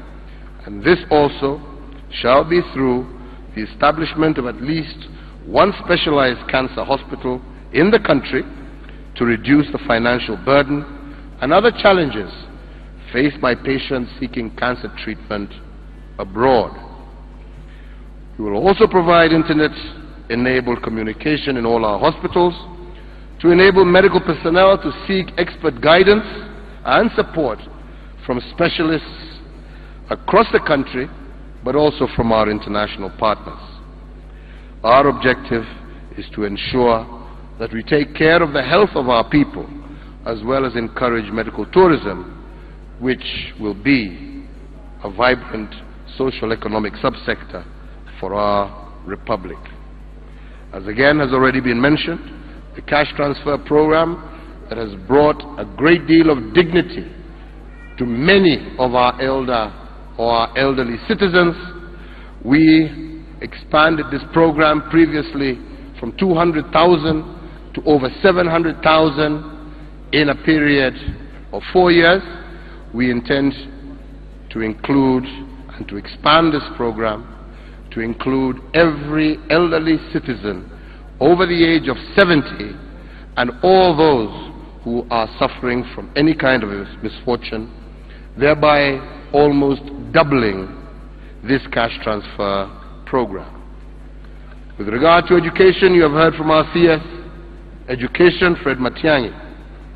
Our objective is once again to achieve 100% transition from primary to secondary school. And this we intend to start in January of 2018, after having made the necessary investment over the last 4 years through allowing our students to be able to sit for their exams without being asked for exam fees, through the expansion, again, as has been said, of capitation by over 40%, and through the approximately 9 billion shillings that the government has spent and is spending in this financial year to ensure that we have adequate facilities to accommodate all our children. Free secondary school will not be an illusion. Free secondary school has been planned for the last 4 years and will be a reality in 2018 January. You have also heard that we have also expanded the funds available under the Higher Education Loans Board to provide loans and bursaries for TVET, these are our technical schools, as well as university students. This is part of our agenda to ensure that even as we provide free secondary education, we are also building and equipping our technical training schools, so that those of our children who graduate from Form 4 and are unable to enter university have the option of technical training schools. And this is well in line with our agenda of industrialization, where we shall equip and tool our young men and women with the necessary skills to be the force behind our industrialization agenda. We will also improve the quality and quantity of the middle-level workforce by aligning our curriculum with the needs of industry. Many have raised the question as to why we are reviewing the 844 system. We are reviewing the 844 system to be in line with the requirements of today's Kenya and of today's world. We want to ensure that our children are properly equipped with the necessary tools to be able to take advantage of a transforming and changing global society. And through this, we will revitalize all our youth polytechnics. We will complete the construction of 70 TTIs that are already under construction across the country, as well as equip and staff these so that we can properly equip our young men and women. Ladies and gentlemen, and I repeat again, for the last 4.5 years, your government, the Jubilee administration, has been focused on building a solid foundation for the creation of jobs.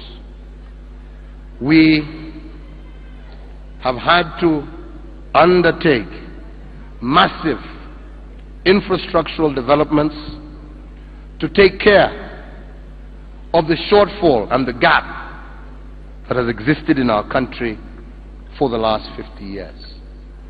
We intend, on the back of that infrastructural development, that we shall continue to build a strong and solid foundation for an industrialized society that can create jobs for our country by expanding our digital fiber, by expanding our road network, by continuing to expand our rail through to Naivasha, ultimately to Kisumu Port, and ultimately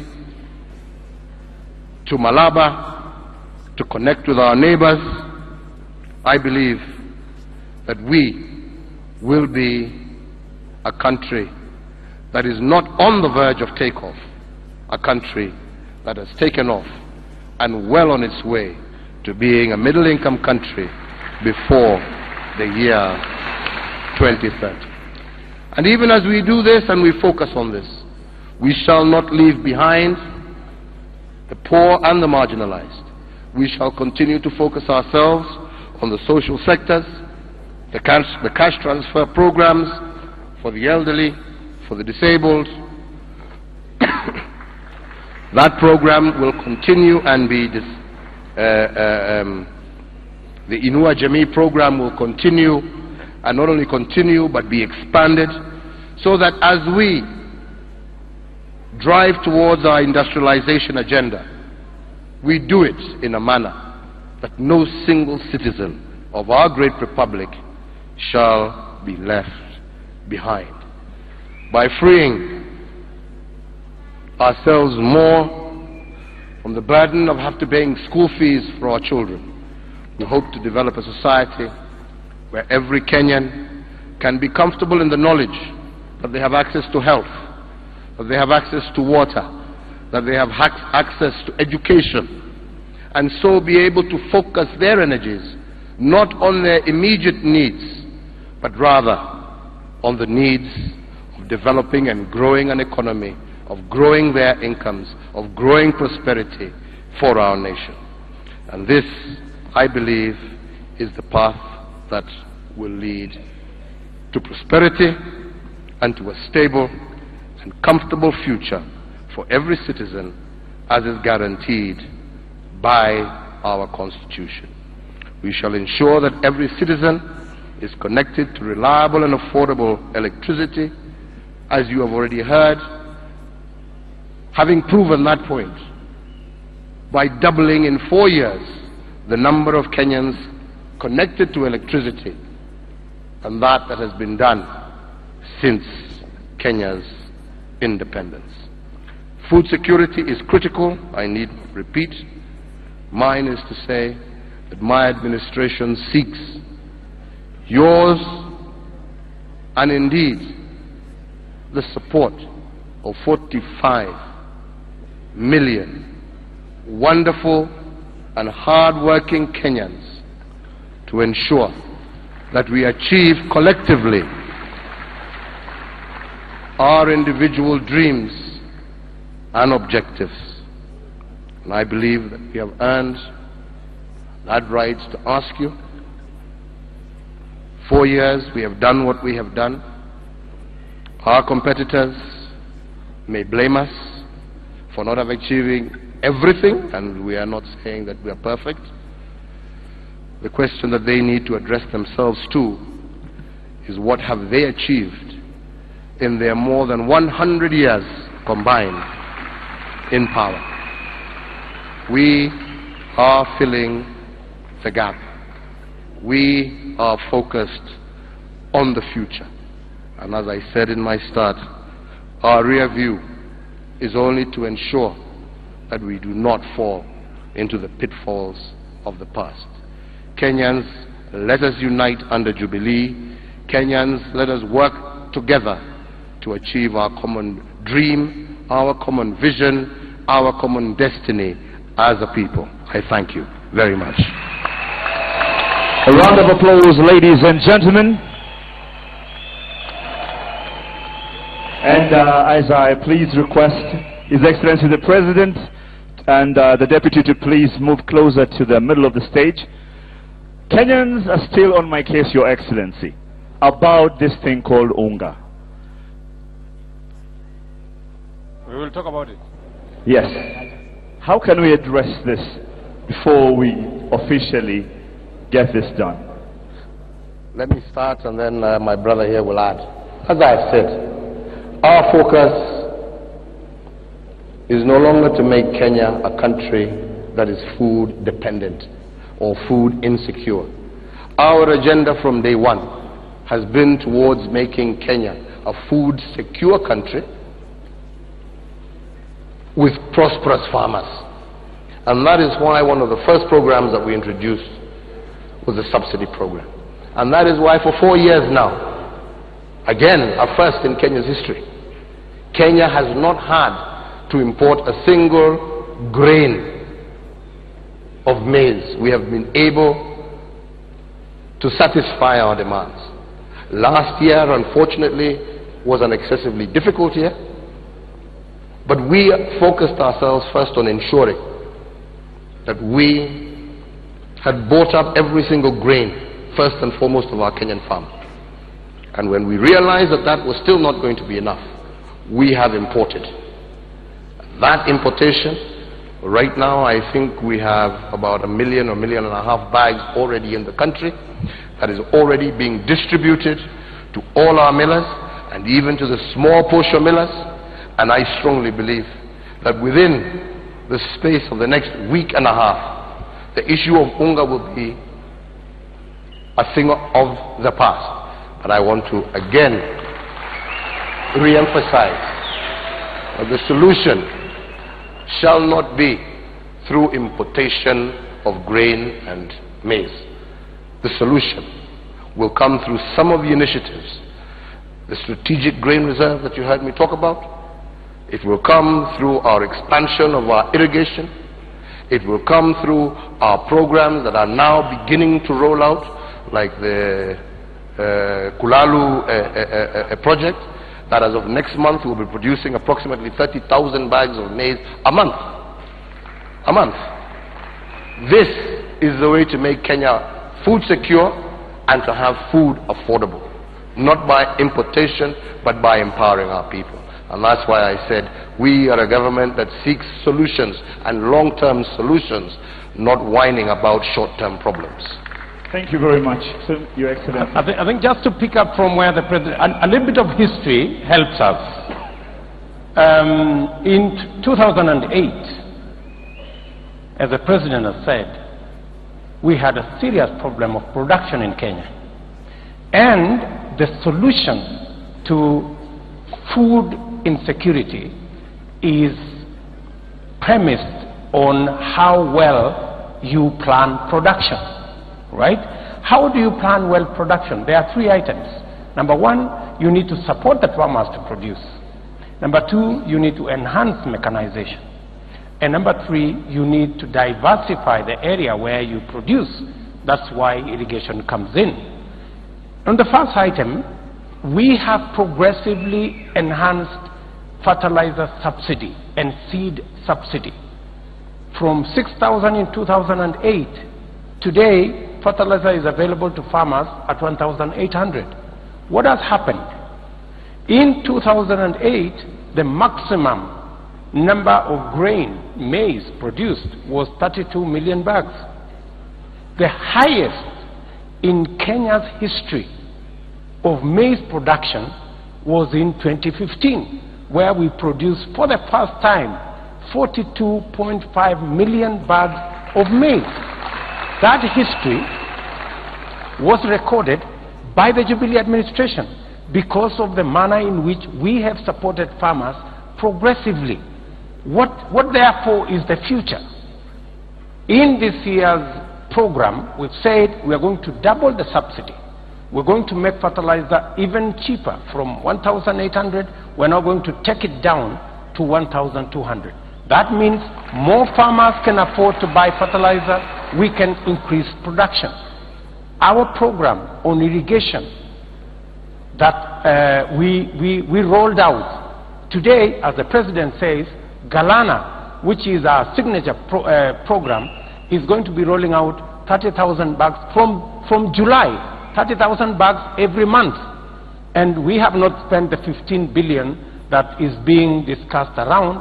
We have spent less than a third of that money.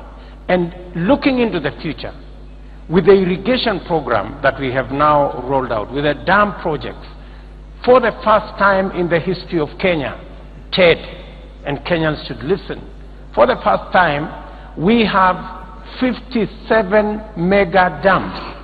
We are building what has not been built in 30 years.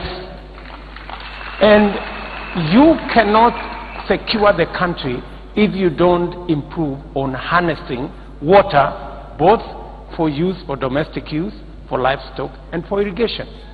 With Galana Dam, with Lowat in Turkana, with Radat in Baringo, with Mzima in the coast, with Mwache. These are all the programs. Eugene Wamalwa seated here will tell you we have a 400 billion shilling program, because that's what other countries did to secure your country.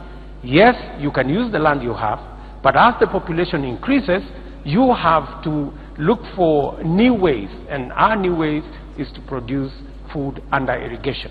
And that is solid on course. Our competitors cannot speak to any of the things I'm talking about. So that program is well on course. We are dealing with a short-term issue of a shortage of grain in the country through importation.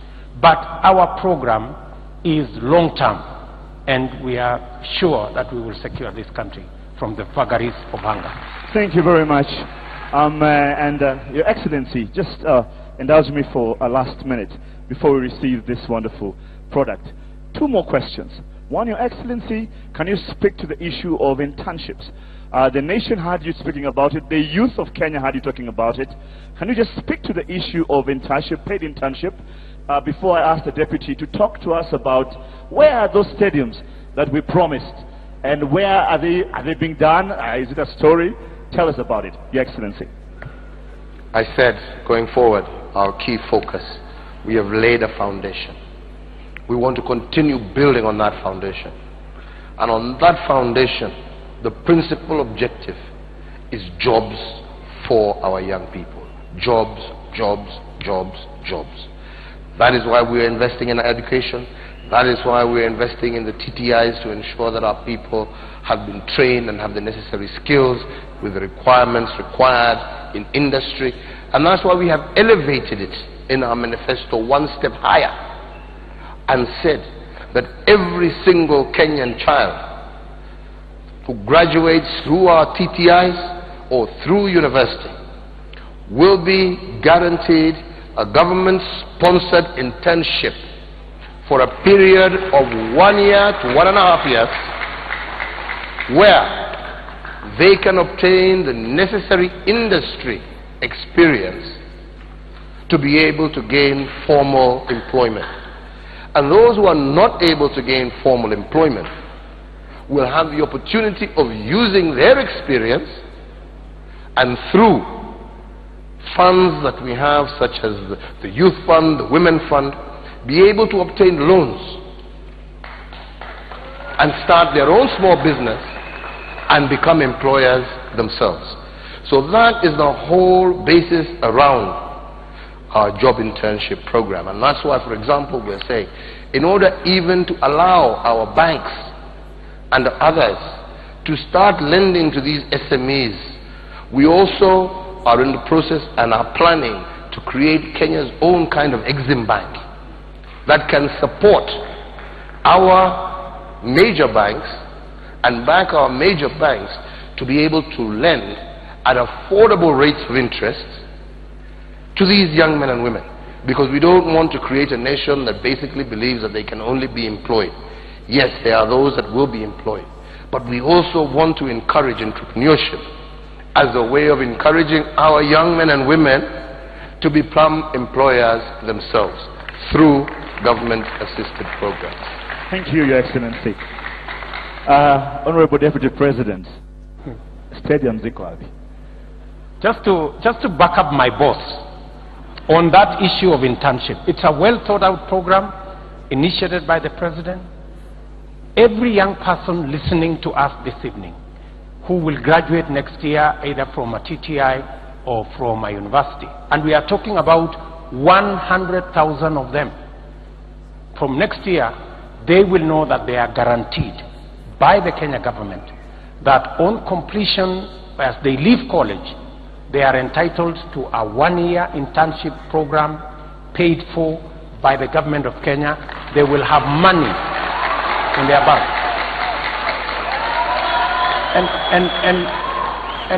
And they can begin to internalize what the job market looks like.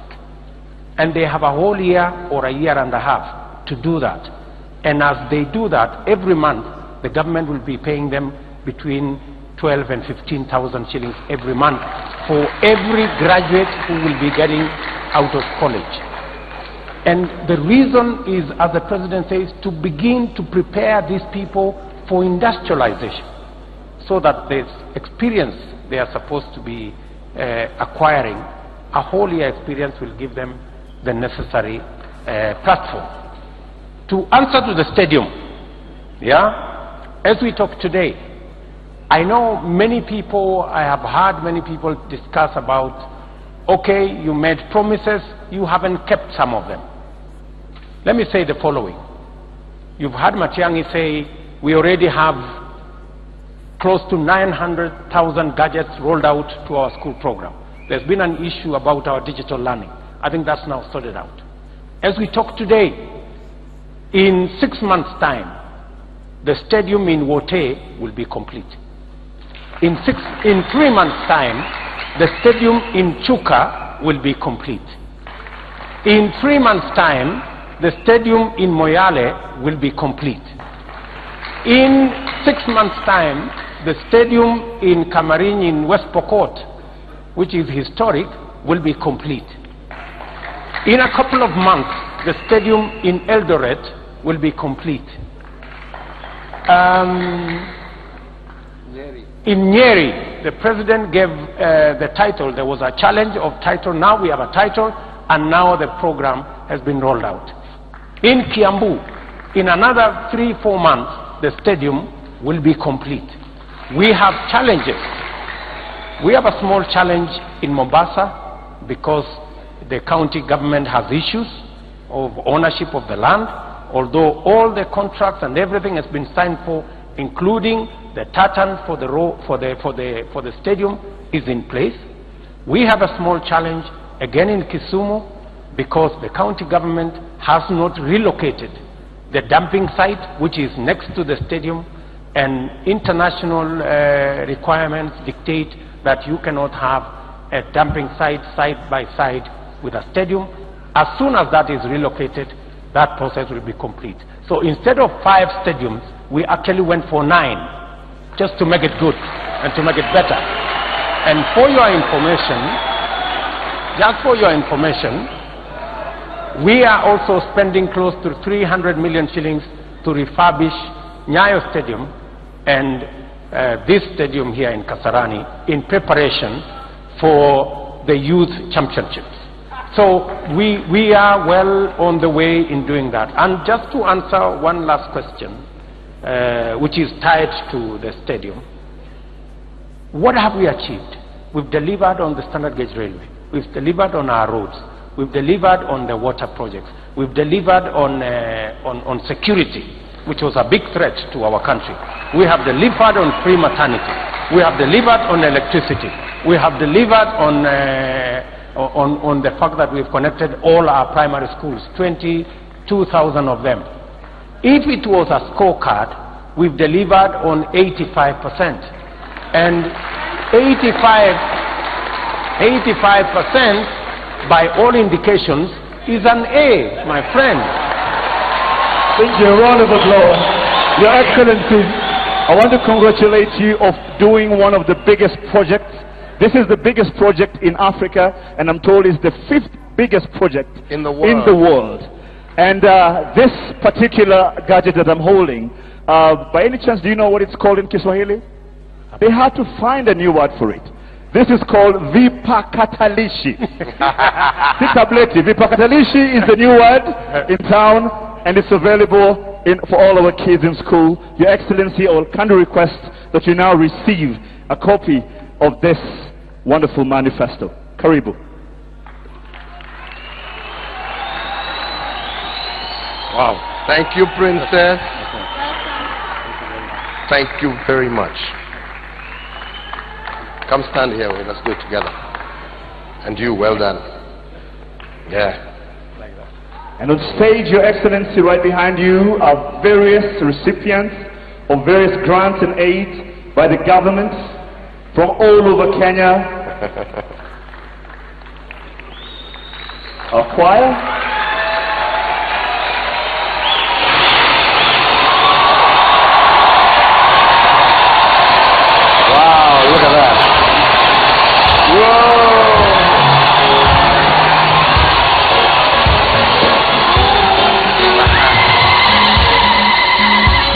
Tuishangilie Kenya, taifa letu tukufu, Kenya tunayoipenda, Kenya nchi tunayoipenda, Kenya nchi tunayoipenda, twajivunia sana tukijiita wa Kenya, nchi yenye baraka, Kenya nchi yenye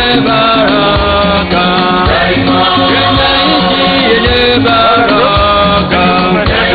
Kenya makao yetu ni nchi ya kupendeza, kamwe hatutaiacha, kamwe Kenya hatutaiacha, kamwe Kenya hatutaiacha.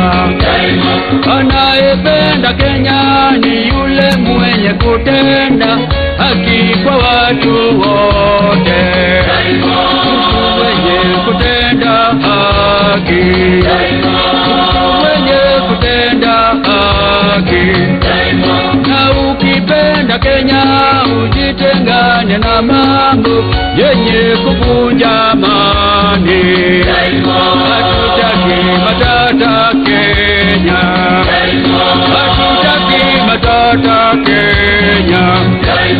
Wenzangu, Kenya kipenzi chetu, hatutaiacha milele daima. Wenzangu, Kenya kipenzi chetu, hatutaiacha milele daima. Kenya kipenzi chetu, nchi yenye upendo, hatutaacha Kenya daima na milele. Kenya kipenzi chetu, hatutaiacha milele daima. Wenzangu, Kenya kipenzi chetu, hatutaiacha milele daima. Na tumeapa sote wananchi wa Kenya kutumikia Kenya daima na milele. Kenya kipenzi chetu, hatutaiacha milele daima. Wenzangu, Kenya kipenzi chetu, hatutaiacha milele daima. Kenya ni mama yetu, tena ni baba yetu, hatutaacha Kenya daima na milele. Kenya kipenzi chetu, hatutaiacha milele daima. Wenzangu, Kenya kipenzi chetu, hatutaiacha milele. Sitaiacha Kenya nchi yangu, na nikienda ng'ambo nitarudi. Sitadanganywa kamwe na wageni, wala sitapotoshwa na wabaya. Sitaiacha Kenya nchi yangu, na nikienda ng'ambo nitarudi. Sitadanganywa kamwe na wageni, wala sitapotoshwa na wabaya. Wenzangu,